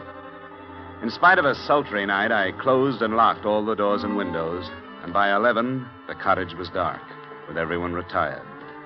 The living room was the most strategic spot in the house, so I stretched myself across a couch that was too short for me and listened to the silence. It must have been some time after midnight when I heard a door crack behind me. Who's that? It's I, Mr. Dollar. Oh, you shouldn't be roaming around the house, Betty. I darn near laid a chair across your head. Oh, it was too hot to sleep, and besides, I have a few things on my mind if you're interested. Sure, sit down. Oh, thanks. Did I not understand you to say that this Con was her fiancé? That's right. Well, she certainly lives in circles, if you ask me.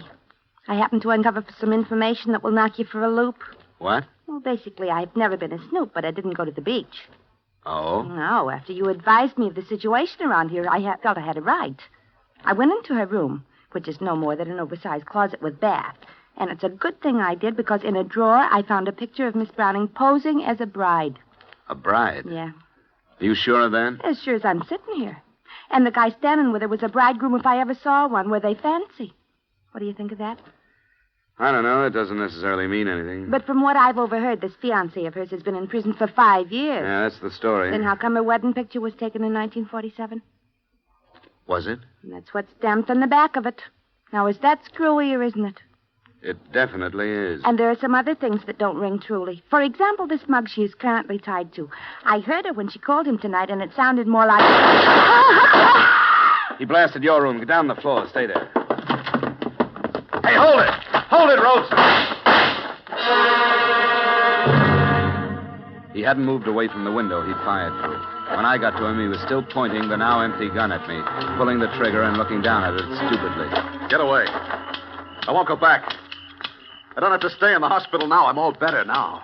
Give me the gun, Robeson. It's empty. No. It's mine. You're one of her men. She always had men. No, I'm not one of her men. Let's go in the house and calm down. You talk like a doctor. Yeah, you're a doctor. You can't take me back. Get away from me. You told me to make myself believe that she was dead and I'd sleep better. Come on, Robeson. Get away. I won't go back. Let go. Don't cause any more trouble, Robeson. Now, Come on. I won't go back. Let go, Robeson. No. Now I don't have to go back. Let go.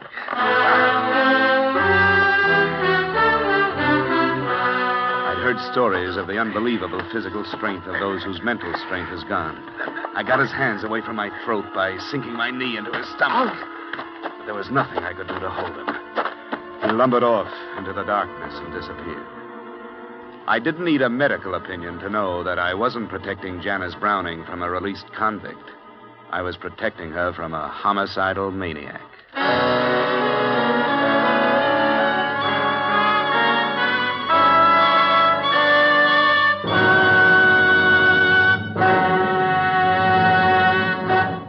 There's the opportunity of a lifetime waiting today for any healthy young American man. An opportunity to begin a profitable and stable career for himself and at the same time to offer assistance to his nation, to the United Nations in their present conflict against armed aggression.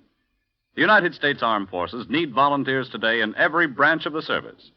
You have the chance to choose not only the branch, but the type of work which you feel will be of the most benefit to you in the years ahead. May we suggest that you go to your nearest recruiting office now to see if you are eligible to volunteer and inquire about the many opportunities open to you. And now, back to our star, Edmund O'Brien, and the second act of yours truly, Johnny Dollar.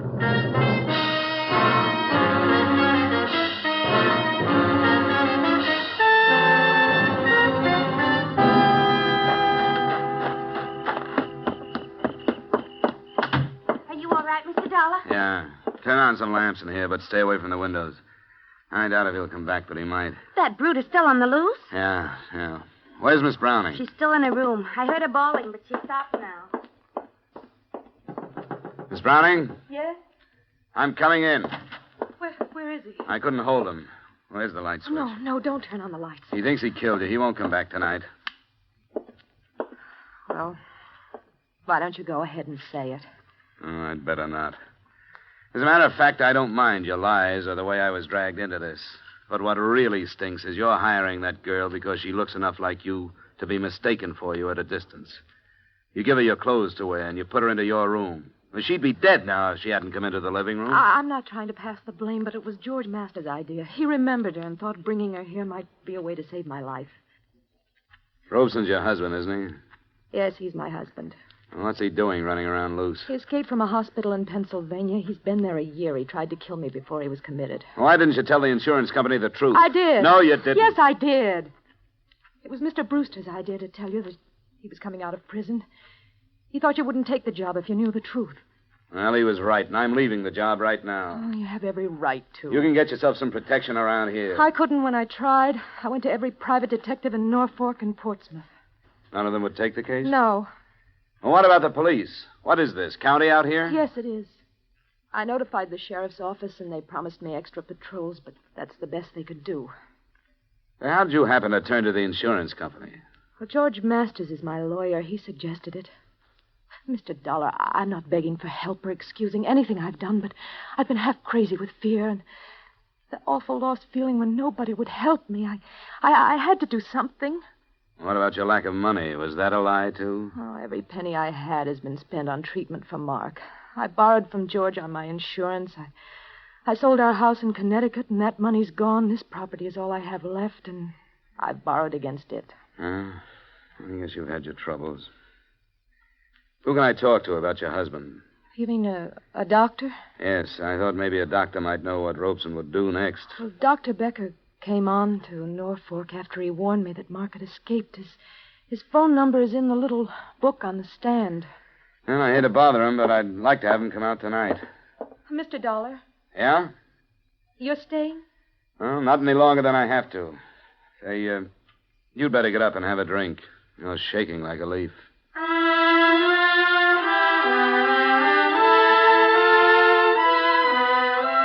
I changed my mind about dropping the case, Mr. Brewster, not only because she was a beautiful woman in a tough situation, but also for another reason. I awoke Dr. Becker at his hotel in Norfolk, and after I outlined the night's events to him, he agreed to come out.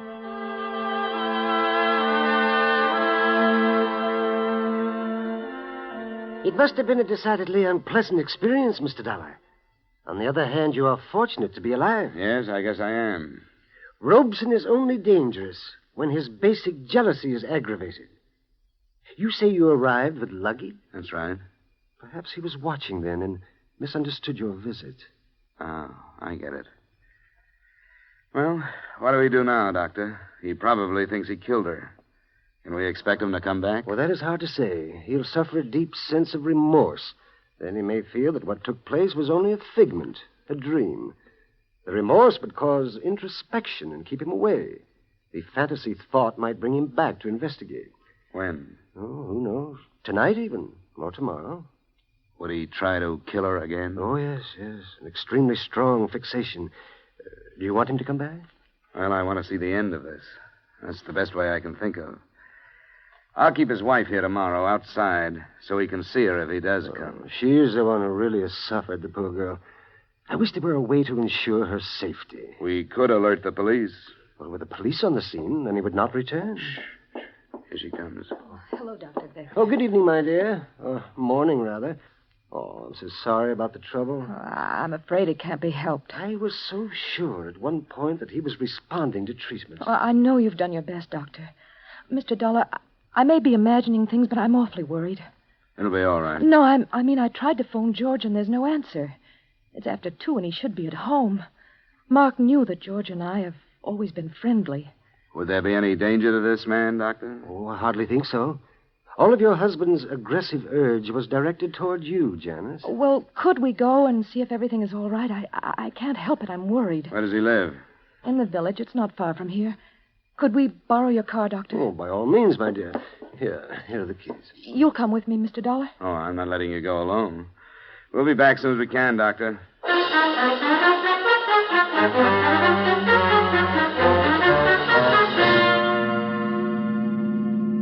Oh, this is his house, the white one.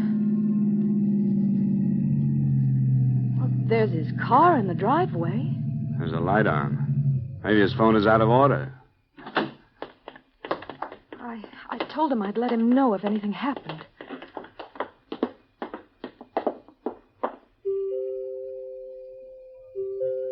George?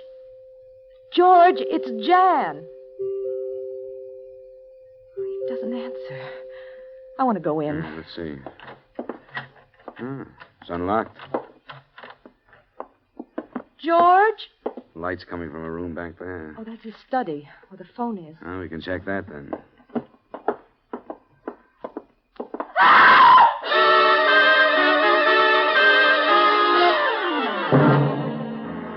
George Masters was lying face up in the middle of a room that had been pretty well torn up by the struggle. The first thing I noticed were the bruises left on his throat by the hands that had choked him to death. I noticed another thing when I went to the desk to phone the police. There was a gun lying on it, and I would have sworn that it was the same police special Mark Robeson was carrying earlier in the evening. It took Dr. Becker to quiet Janice Browning after I literally dragged her out of the Masters' house and got her home. And I hope she can rest now, but she's dangerously near to mental collapse herself. Yes, I can understand that. Is there anything further that I can do, Mr. Dollar? Nothing now, Betty. Get some sleep if you can. Sleep? Who could sleep? Well, and spend your time packing. You're going back to New York in the morning. I certainly am. As for me, you can give Virginia Beach back to the Indians. Was Janice in love with Masters, Doctor? I think so. A great feeling of loyalty, at least. He had helped her so much with monetary loans and so on. But you said he wouldn't remember the association between Masters and his wife. Yes, I was convinced that he wouldn't. There was a police special in Masters' study. I'm positive it was the same one that Robeson used here. Oh? I tried to take it away from him. I couldn't. Now, why should he leave it at Masters? Well, I don't know. Say, did they know one another before Robeson broke down? Oh, yes, they were quite friendly. And Good heavens, Dollar. What are you driving at? Janice borrowed from Masters on a life insurance policy. That usually means making the lender a beneficiary. I don't know how much the policy was for, but I'm going to find out. Well, I dislike having to agree with you, Dollar, but I do. In Robeson's warped mind, Janice was the archenemy. It would have been quite easy for Masters to inflame Robeson to the point where he would kill his own wife. Oh, Mr. Dollar! Mr. Dollar! What is it, Betty? He's back. That man, he came back. All right, now take it easy. You're all right. But I saw him. He was looking in the window. The one he shot through. Doctor, take care of her, will you? I'd better get back to Janice's room.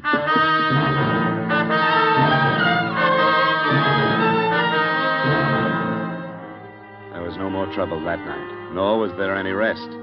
We knew that since Robeson had come back, he realized his mistake, and we knew that he would try to come back again. We agreed that instead of calling for police protection, we would let him return and try to handle him when he did. An hour after daybreak, we felt it safe to relax, and it wasn't until noon that I drove Betty Light into Virginia Beach and put her aboard a bus bound for the comparative safety of New York. Before I started the return trip, I made a swing past George Masters' house, convinced the deputy sheriff in charge that I had a right to poke my nose in, and got myself back into the study. I suppose it'd be all right if you go in. They took up all the evidence they wanted, I guess. What was that, Sheriff? All the things that'd pick up prints. Here you are. What do you want to look at? Some of his papers. I won't interfere with your work, but I'd like to know how he stood financially. You think that has something to do with it? Oh, I don't know. It might. They dusted all them drawers, so I guess it's all right if you pull them. He's a lawyer, you know. Yeah, I know. Say the field's wide open. A lot of people didn't like him. Oh? I didn't know that. What's that for? It's a ledger. Kept his accounts in it. What'd you find? Janice Browning. Who's that? Somebody he loaned some money to. Ooh, I'll say he did. $20,000. Ah, that's all I wanted, Sheriff. Thanks, and I hope I haven't caused you too much trouble.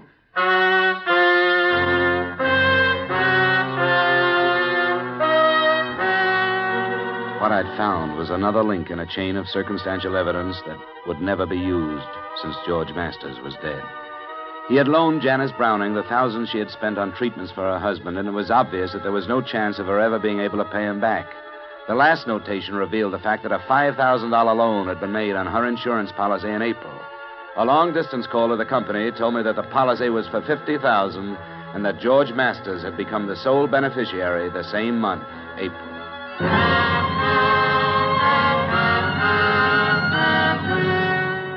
But I see no purpose in telling her, Mr. Dollar, or questioning her. I don't either, Doctor. I hadn't planned to, but the sheriff's office won't think twice about throwing it at her if it gets out.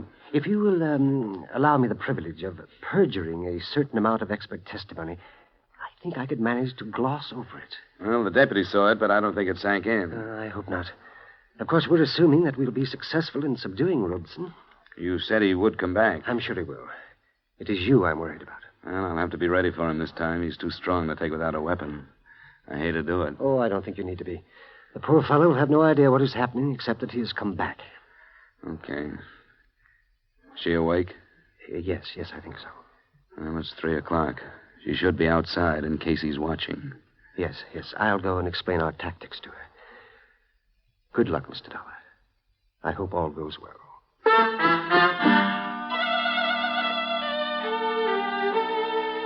It seemed almost cruel baiting the trap, but it had to be done. We paraded Janice Browning through the garden in her most fetching get-up until dark, and then sent her in to sit in front of an open window. I don't know how she held on to her own sanity. I do know that I had a little trouble myself. I sneaked into a position outside the house from which there was a good view of all the approaches but the one from the north. He arrived at about 10:30. He was moving toward the living room window, and I started toward him. Hi, Mark. What? I can't see it. I'm George Masters. You remember? George Masters? That's right. It's your fault. She wasn't in that room. Did I tell you she was in that room? You aren't George Masters. He made a mistake. I told him, and he said I made a mistake. You're the doctor. Get away from me. We'll do it right this time, Mark. Come here. George Masters is dead. You aren't George Masters. No, I'm not, Mark. But you have to come with me. No, I don't. I won't go back to the hospital. I won't let you. Mark. Robeson, don't. Get away. No, I don't. I'm sorry, Robeson.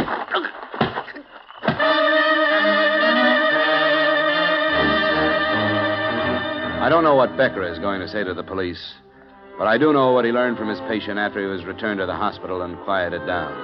Enclosed, you will find the doctor's confidential statement. He did go to Masters, hoping to ally him as a friend. Taking advantage of his escape, Masters armed him in the hope of realizing a profit from Janice's insurance policy. But Robeson, in his agitation, fired into the wrong room. And because he placed the blame for his mistake on Masters instead of himself, he became violent, and as a result, Masters was killed. Expense account item 3, same as item 2, transportation back to Hartford. Expense account item 4, and this is to you personally, Mr. Brewster. Payment for deceit in acing me into this matter, $500. Expense account total, $855.75. Yours truly, Johnny Dollar.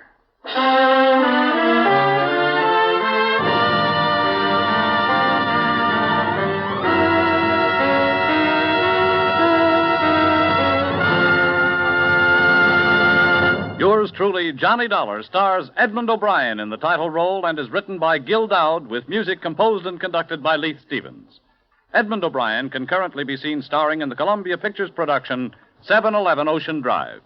Featured in tonight's cast were Bob Sweeney, Virginia Gregg, Gene Bates, Hy Averback, and Howard McNear. Yours truly, Johnny Dollar, was transcribed in Hollywood by Jaime Del Valle.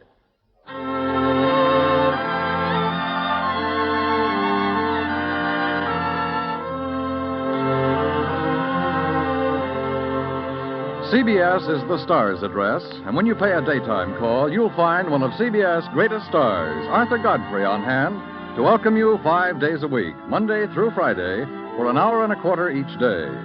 Arthur and all the little Godfreys make life more musical and fun for you. Hear Arthur Godfrey's daytime program every Monday through Friday on most of these same CBS stations.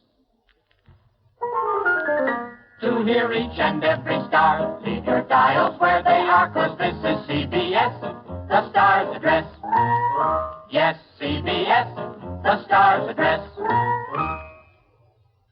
Yes, this is CBS, where Philip Marlowe takes the case every Friday night on the Columbia Broadcasting System.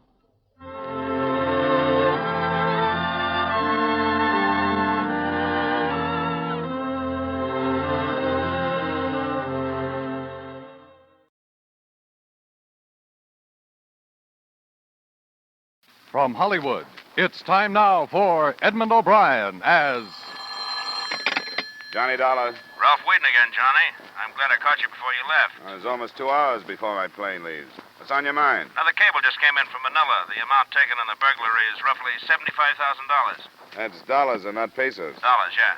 They mentioned that a clerk has dropped out of sight. Native? An American. Name's Blake, Daniel Blake. Blake, all right. Now, that's all so far. What's your hotel in Manila? Do you know yet? Yeah, the Hotel Tondo. Tondo, good. I'll get word to you there if I learn anything you can use. Well, good luck on the trip.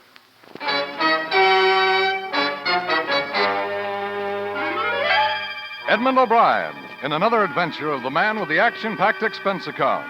America's fabulous freelance insurance investigator. Yours truly, Johnny Dollar.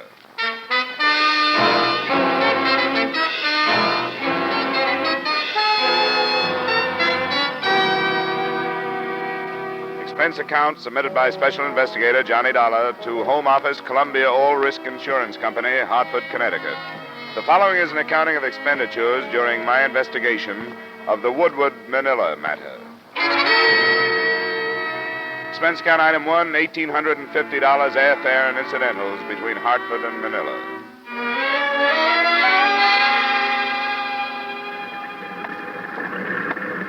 Dollar from the incoming PAL flight number 103. Will you go to the ticket office, please? Passenger Dollar from incoming PAL flight My name is number Dollar. I 103. was being paged. Oh, yes. These gentlemen are waiting for you. This is Mr. Dollar, sir. Oh, yes. I'm Floyd McDonald, Mr. Dollar, local manager of the Woodward Company. Oh, how are you, sir? And this is Irving Morgan, my assistant. Morgan? Glad to meet you. I've made arrangements to have your luggage sent to your hotel if you'd like to do it that way. Irving and I can drive you right in. Fine. That's darn nice of you. Well, I know how it is. At least I don't want to bother with details after a long flight like that. You'll give me your luggage check, sir? Oh, yeah. I'm right here. Thank you. Well, that's all I think. The car's right outside. We can give you the details of the burglary on the way in. He told me very little that I didn't already know. The store he managed, one of Manila's largest hardware stores, was part of the American-owned Woodward chain. He had discovered the loss of the $75,000 himself Monday morning when he'd entered his office and found the safe open. Naturally, I feel very badly about it. But everything that can be done is being done. I don't know who the main office is blaming it on, but I think you'll find that Floyd and I were anything but careless. We've got 5 years without a loss behind us to prove that. And it only takes one failure to ruin a success, Irving. There's $75,000. Do I understand that it was all American currency? No, it was made up of pesos, too. I stated the amount in dollars and cents when I reported the loss. Were you in the habit of keeping as much money as that in your office safe? Oh, it wasn't my idea, or to my liking. It was because of a company rule. They were worried about conditions on this side of the Pacific and ordered us to stop banking our cash here. Instead of the usual yearly transfer of our money, it has been going to the States once a month. They didn't save much this time. What about this clerk, Dan Blake? Oh, don't get me started on him. No, there's nothing proved yet, Irving. What is it going to take to open your eyes, Floyd? We don't agree on just what to think about Dan, Mr. Dollar. In spite of the circumstances, I find it almost impossible to believe that Dan would do this to me. Could he have done it? Of course he could. He had access to the office, and he could have memorized the combination of the safe. Yes, that's true, but I can't forget that he was a very good friend of mine. He was like a son to me. Was he in any trouble that you know of? Owe any money? I hadn't heard of anything. He's been out of sight 4 days now. What kind of a search has been made for him? Well, I understand that the police have been working very hard. They class him as the chief suspect, too. Yes, but you've got to realize that the Philippines aren't like the States, Dollar. It's not hard to drop out of sight here. It's a big world. I know. I just watched a lot of it pass by. Well, as soon as my luggage arrives and I can get into a fresh suit, I'll contact the police, see what they've got.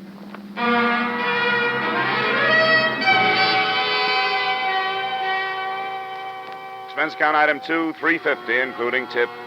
A pitcher of gimlets delivered to my room. While I waited for my baggage to arrive, I relaxed in front of a window. My hotel was 2 blocks from Manila's Great Bay in a section called El Puerto. From my room, I could see enough of the Orient, the native craft working the harbor, to give even a common hardware store burglary an atmosphere of intrigue.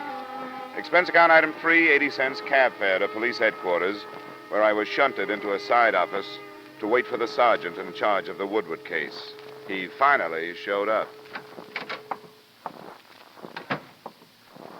Sergeant Malvar, you wait for me? Yes, my name is Dollar. I know. You come to talk of my burglary. You are a policeman? Well, not quite. I've been hired by an insurance company to learn what I can about it. What do you wish to learn from me? Whether you've made any progress.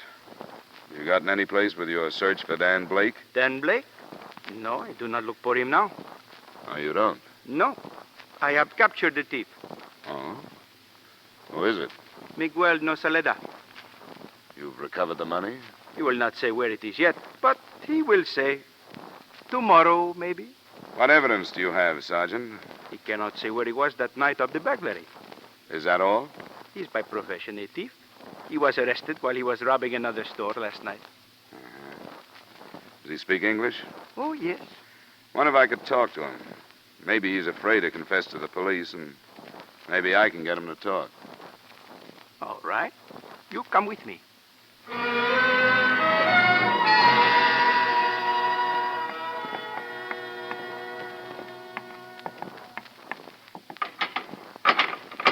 You do not stay long, only 5 minutes. That's good enough.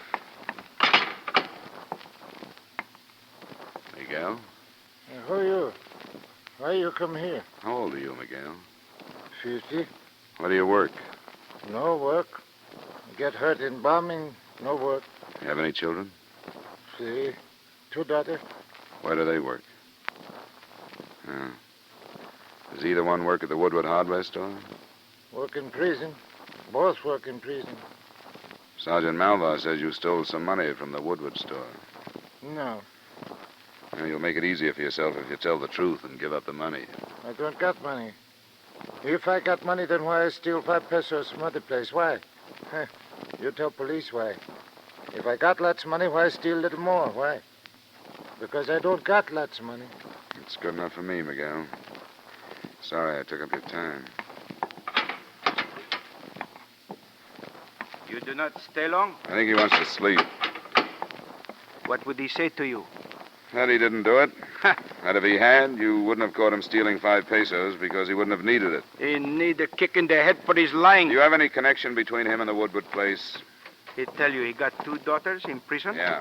He lies. They come out, but they do not go back to him because he steal their money. Oh? The daughters have connection with Woodward's? Connection? If we need connection, we find one all right. Tomorrow, maybe?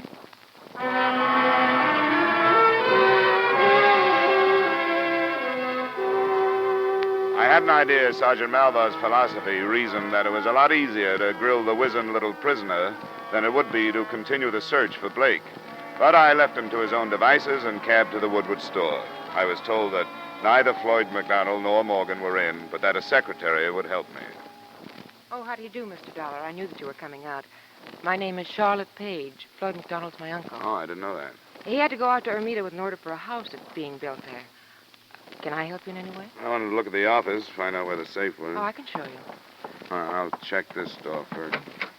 Good stout lock. Have to have a key. Is this the only entrance? Well, the one window there, but it's in a blank wall. Mr. Dollar, I know you've been here only a little while, but have you learned anything?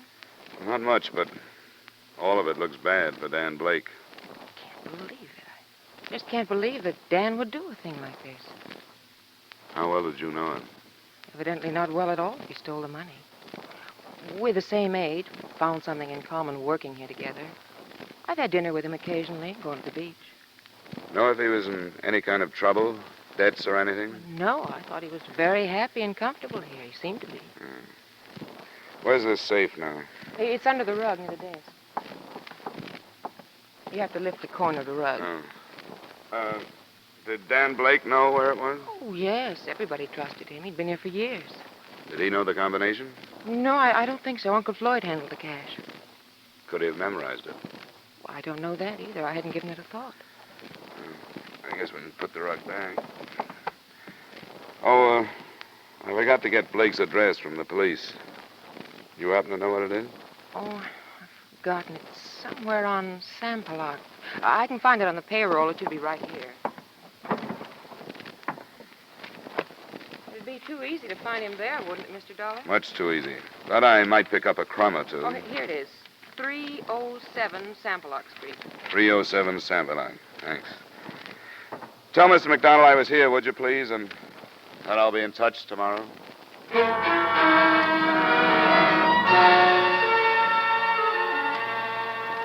There was a fair biography of Dan Blake in his rooms. I learned that he was born in Duluth, Minnesota, 26 years ago, that his father wrote him occasionally, that he had sailed with the Merchant Marine during the war and had made a few inter-island trips after that. Floyd McDonald had said he was a student of the Philippines, and that was borne out by photographs and receipts from steamer and airlines. I made a list of the places he'd visited, but that was all I could do for that day. It wasn't until the next morning that I went to police headquarters and waited again for Sergeant Malvar. You've come back again. We do very good without you, Ralph. Well, pardon me, I don't want to butt in. I just wondered if you knew that Dan Blake spent a lot of time learning these islands. Oh? Did you know that he'd spent some time in San Jose, on Mindoro, on Marinduque, and in Palo on Leyte? I did not know. Well, it might pay you to check those places. There are more, too. From here, clear down to Mindanao. The search is finished. Huh? What do you mean? Dan Blake has been found. He was adrift in a dugout on Tayabas Bay. He was taken aboard a ship, and then he died. What killed him?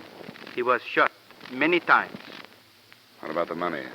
It has not been found. Not yet. Sure, but maybe tomorrow.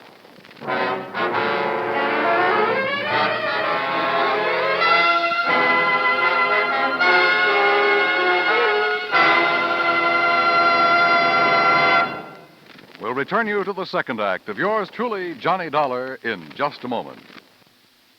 With winter in the wind, driving becomes more hazardous every day. Not as much for you in your car as for the people walking across the street or along the edges of a highway. A shoe touches a tiny strip of ice. Someone loses his balance, falls in the wrong direction, and there is sudden death. Check your car carefully. Make sure your brakes are good. Make sure your tires have a heavy tread. Check your steering wheel. Someone's life may depend upon the efficiency of your automobile, upon the care of your driving. Now, with our star, Edmund O'Brien, we return you to the second act of yours truly, Johnny Dollar.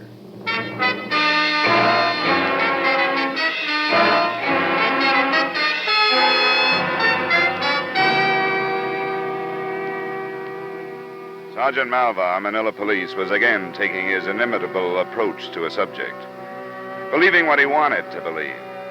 When I asked him how he knew the body was that of Dan Blake, he told me the ship captain who had picked him up said so. How did he know? The man had mentioned the name before he died. That was all, and it wasn't enough for me. I put in a call for Floyd McDonald, the Woodward Company manager. Mr. McDonald's office? This is Johnny Dollar. Is Mr. McDonald there? Well, no, he stepped out for a moment. This is Charlotte. Is there anything I can do? I'm calling from police headquarters. They have a body down here. A body?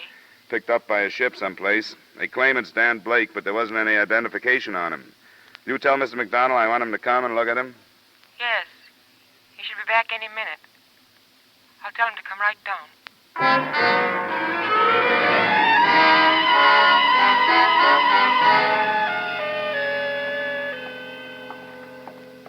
When did this develop, Dollar? And why wasn't I notified? Nobody was notified, Mr. McDonald. Sergeant Malvar was playing it close to his chest. And where is Sergeant Malvar? Didn't tell me where he was going. He left word that we could look at the body, and he left.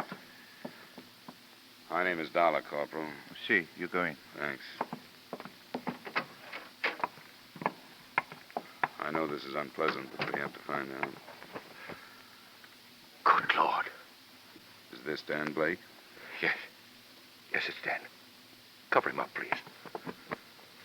Where did they find him? In a dugout canoe.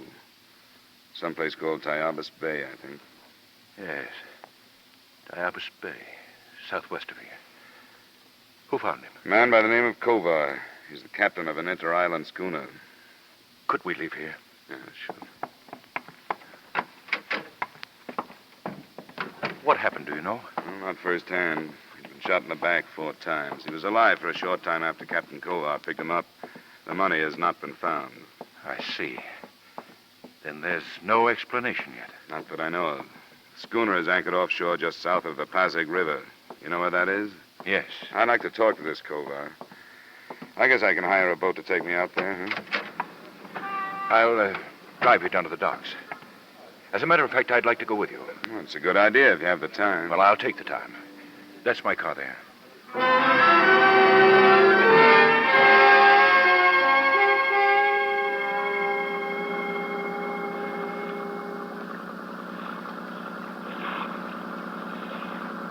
That must be the boat. The Sea Nymph, is that the name? That's it. Skipper, that's the one there. The Sea Nymph. That's a little precious for a wreck like that, isn't it? Some are even worse. I don't know how they stay afloat. There's somebody on deck. What do you want? You Captain Kovar? Yeah, that's right. I want to talk to you about the body you brought in. You the police? No, this man is McDonald. Dan Blake worked for him. Hey, Corporal, get a line on the shoreboat. Okay, come on board. I'll put the ladder over for you. Watch it now. She's got quite a pitch today. Go ahead. Right. Have you got it? Yep. My name is Dollar, Captain. I'm working on the burglary for an insurance company. Come on in the cabin. I'd like to learn about that burglary.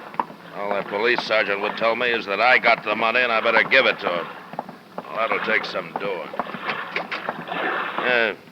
Take the chairs, you two. I'll take the bunk here. Well, now, what's this all about? There's a little over $75,000 missing. He didn't have anything when I picked him up. He was in a dugout canoe? That's right.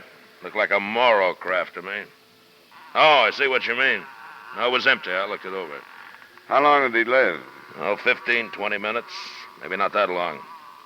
I don't think taking him aboard did any good for him, but I didn't know. Did he say anything about the shooting? Nothing that I could understand. What did he say? I told you I couldn't understand. Just some noise. But you were able to understand his You're name. beginning to sound like that police sergeant, mister, and I don't like it. I thought I was doing right when I brought that boy Now, in. wait a minute, Captain. I wish I'd left him there. Police right now are getting papers to search my ship, and now you start. I'm not making any accusations, but you were the last person to see him alive.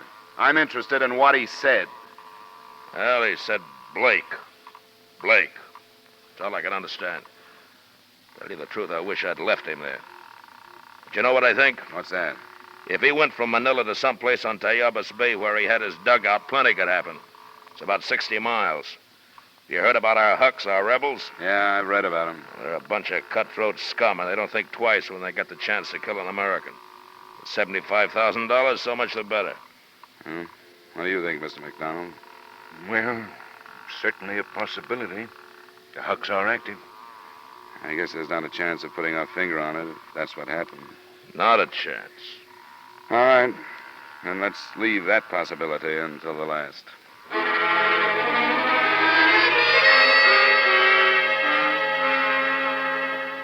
I wasn't sure of Captain Kovar. If he was telling the truth, he was doing so without tact. And if he was lying, he seemed to be doing that with complete confidence. I didn't bother questioning his crew. I knew that Sergeant Malva, if he hadn't already, would take care of them when he returned to search the schooner. I spent the rest of the morning and part of the afternoon in routine legwork on the case, and at 4 o'clock, I got the sergeant's report. There was nothing. From one end of the ship to the other end, my men look.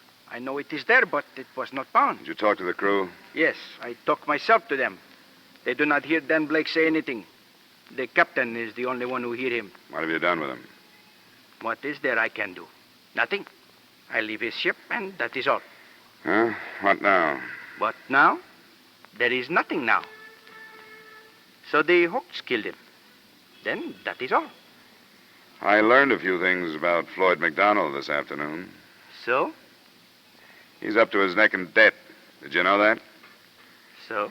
I don't know about the Philippines, but in the States, it's an old pitch to have a patsy found full of bullets, but without the missing money. I do not know what you say. That maybe it looks like Dan Blake is the thief when somebody else is. I haven't been able to find a reason for the kid to have done this. Now I find that McDonald needed money. I did not know that. It would not be wise for me to question him. In Manila, Mr. McDonald is not the man to suspect. He is known as a man with honor. Yeah, so I gathered. That's probably why he could get so far into debt.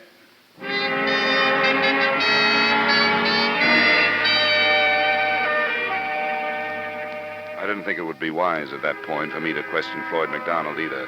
I waited until his store closed that evening and until his assistant, Irving Morgan, had gotten to his home.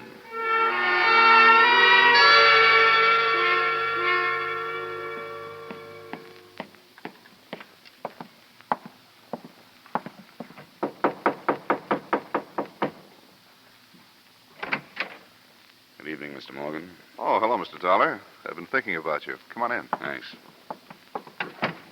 Well, how's it going? It's hard to tell. From what I hear, the money's gone. For good. Did McDonald tell you that? Yeah, isn't that right? Maybe. I don't make it a habit to go around switching the values of national problems, but it's occurred to me that these Hucks could be pretty handy people to have around. I don't get you. Well, when a killing outside the city can't be explained any other way, it's marked off to the Hucks. Oh, you don't think they shot Blake? I'm not as sure of it as everybody else seems to be. Just what do you mean, Mr. Dollar? How much did you know about McDonald's personal life? Well, I see him socially, if that's what you mean. We're good friends. Does he owe you any money? Seems to me that's a very personal question. I have to ask that kind once in a while.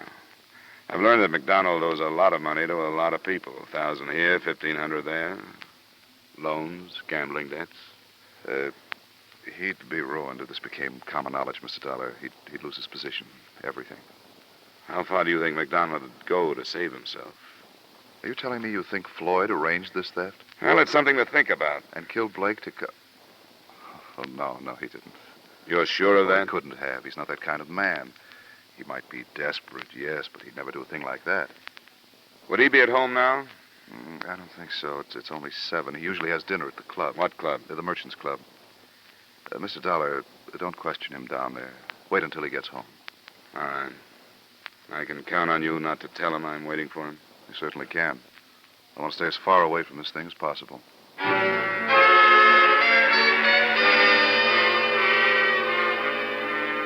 An hour and a half later, a cab dropped me in front of Floyd McDonald's home. The residence, at least, was a picture of propriety. Set in a fashionable suburb, it was within earshot of a bellboy somewhere in the bay. I followed a sidewalk across a neatly hedged lawn, and halfway to the house, I stopped to watch a man come out of the front door.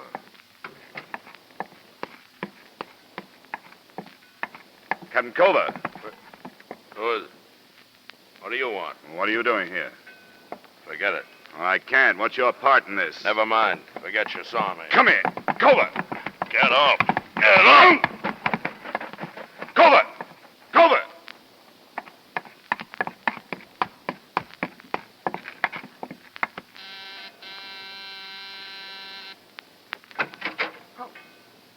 Now you... I didn't expect this. You live here? Yes. I came to talk to your uncle. Is he here? No. And Captain Culver was with you. Yes, Captain Culver was with me. You're hurt. What did he do to you? He hit me. Why? Because he's insane. He thought he had to hit me. He wanted the money. Gave it to him. You gave him the money? Yes, all of it. Every penny of it. I didn't want it anymore. That's not what I mean. You were holding the money for Dan Blake. For us. We were in it together. Culver learned it from Dan before he died. Yes. Dan kept calling for me while he was dying. So this Culver thought he could blackmail me. He thought I gave him the money to keep him quiet. Dan and I were trying to get away from this place.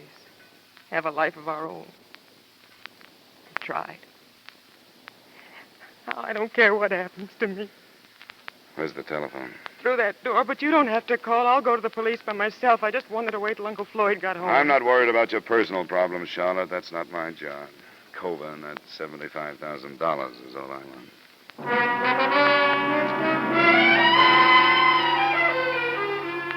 I tried not to waste a minute, but time slipped by. 15 minutes on the phone, 25 to get back to Manila.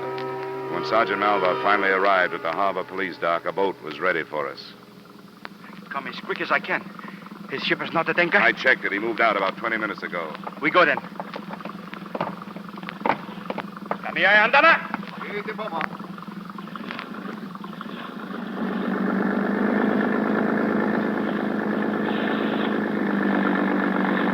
It's a dark night. What if we don't find him? He do not get out of the bay. The boats near Corregidor are right now waiting. The girl, she was an accomplice? She held the money, so if he was picked up, you couldn't prove possession. She was going to meet him later. The hooks shot him? That's what Kova told her. So? But the hooks do not kill him. What's that? Police doctor. He say bullets do not kill Blake. Blake choked to death. Kova choked him to learn the secret. I think we can prove that, Sergeant. We get any more speed out of this thing? Come on, let's get inside out of the spray.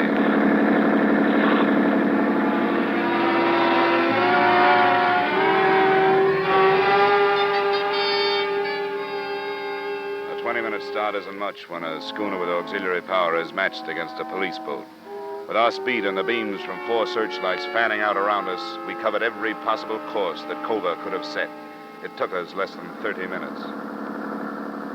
Come on! Already. We go outside. Yep, there she is. Now I show this man we are strong. But in more! We fire in front of him. That's slowing him down. He cursed me, that man, when I searched his ship. Now Sergeant Malvari cursed back. But in more!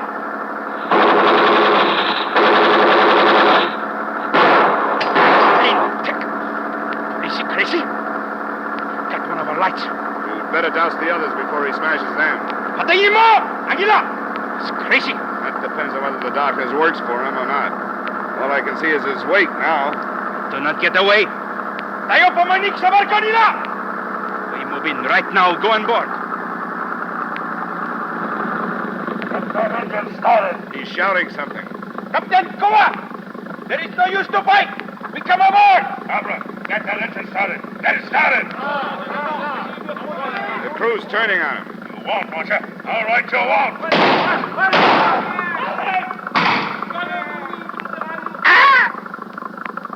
He's got to be stopped, Sergeant. Have your men stop him. Come on, there. He's running forward.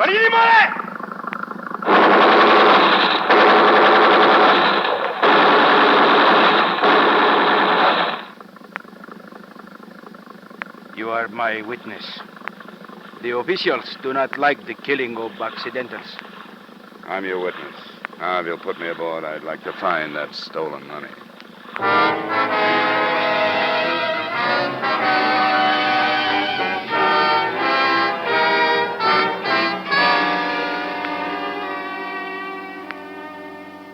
Expense account item 3, $230, blanket item covering hotel, transportation, etc. Item 4, same as item 1. Expense account total, $3,940. Remarks? After the arrest of Charlotte Page, the stolen funds were counted in front of witnesses, and the amount was not as large as was claimed by McDonald. I don't know what you can do about it. Everybody seems to be out after something these days. Yours truly, Johnny Dollar.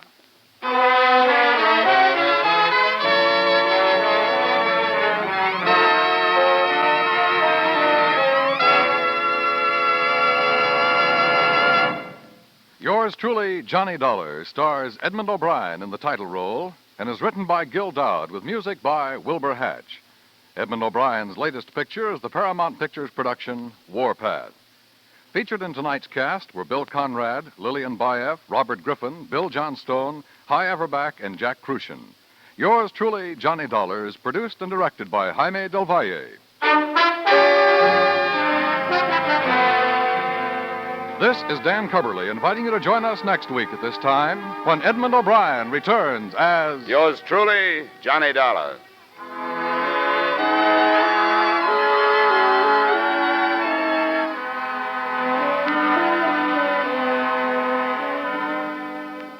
You can sing it again on CBS tonight for a whole hour of fun-packed, music-packed entertainment.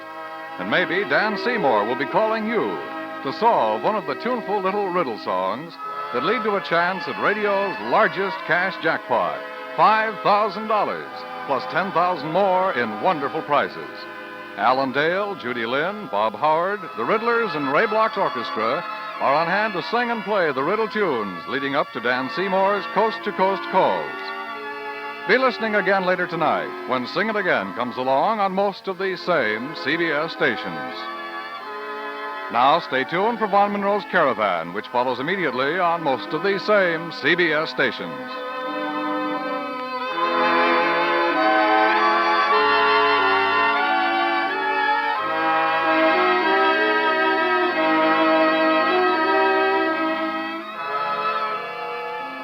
This is CBS, where you laugh with Lucille Ball and My Favorite Husband on Saturday nights, the Columbia Broadcasting System.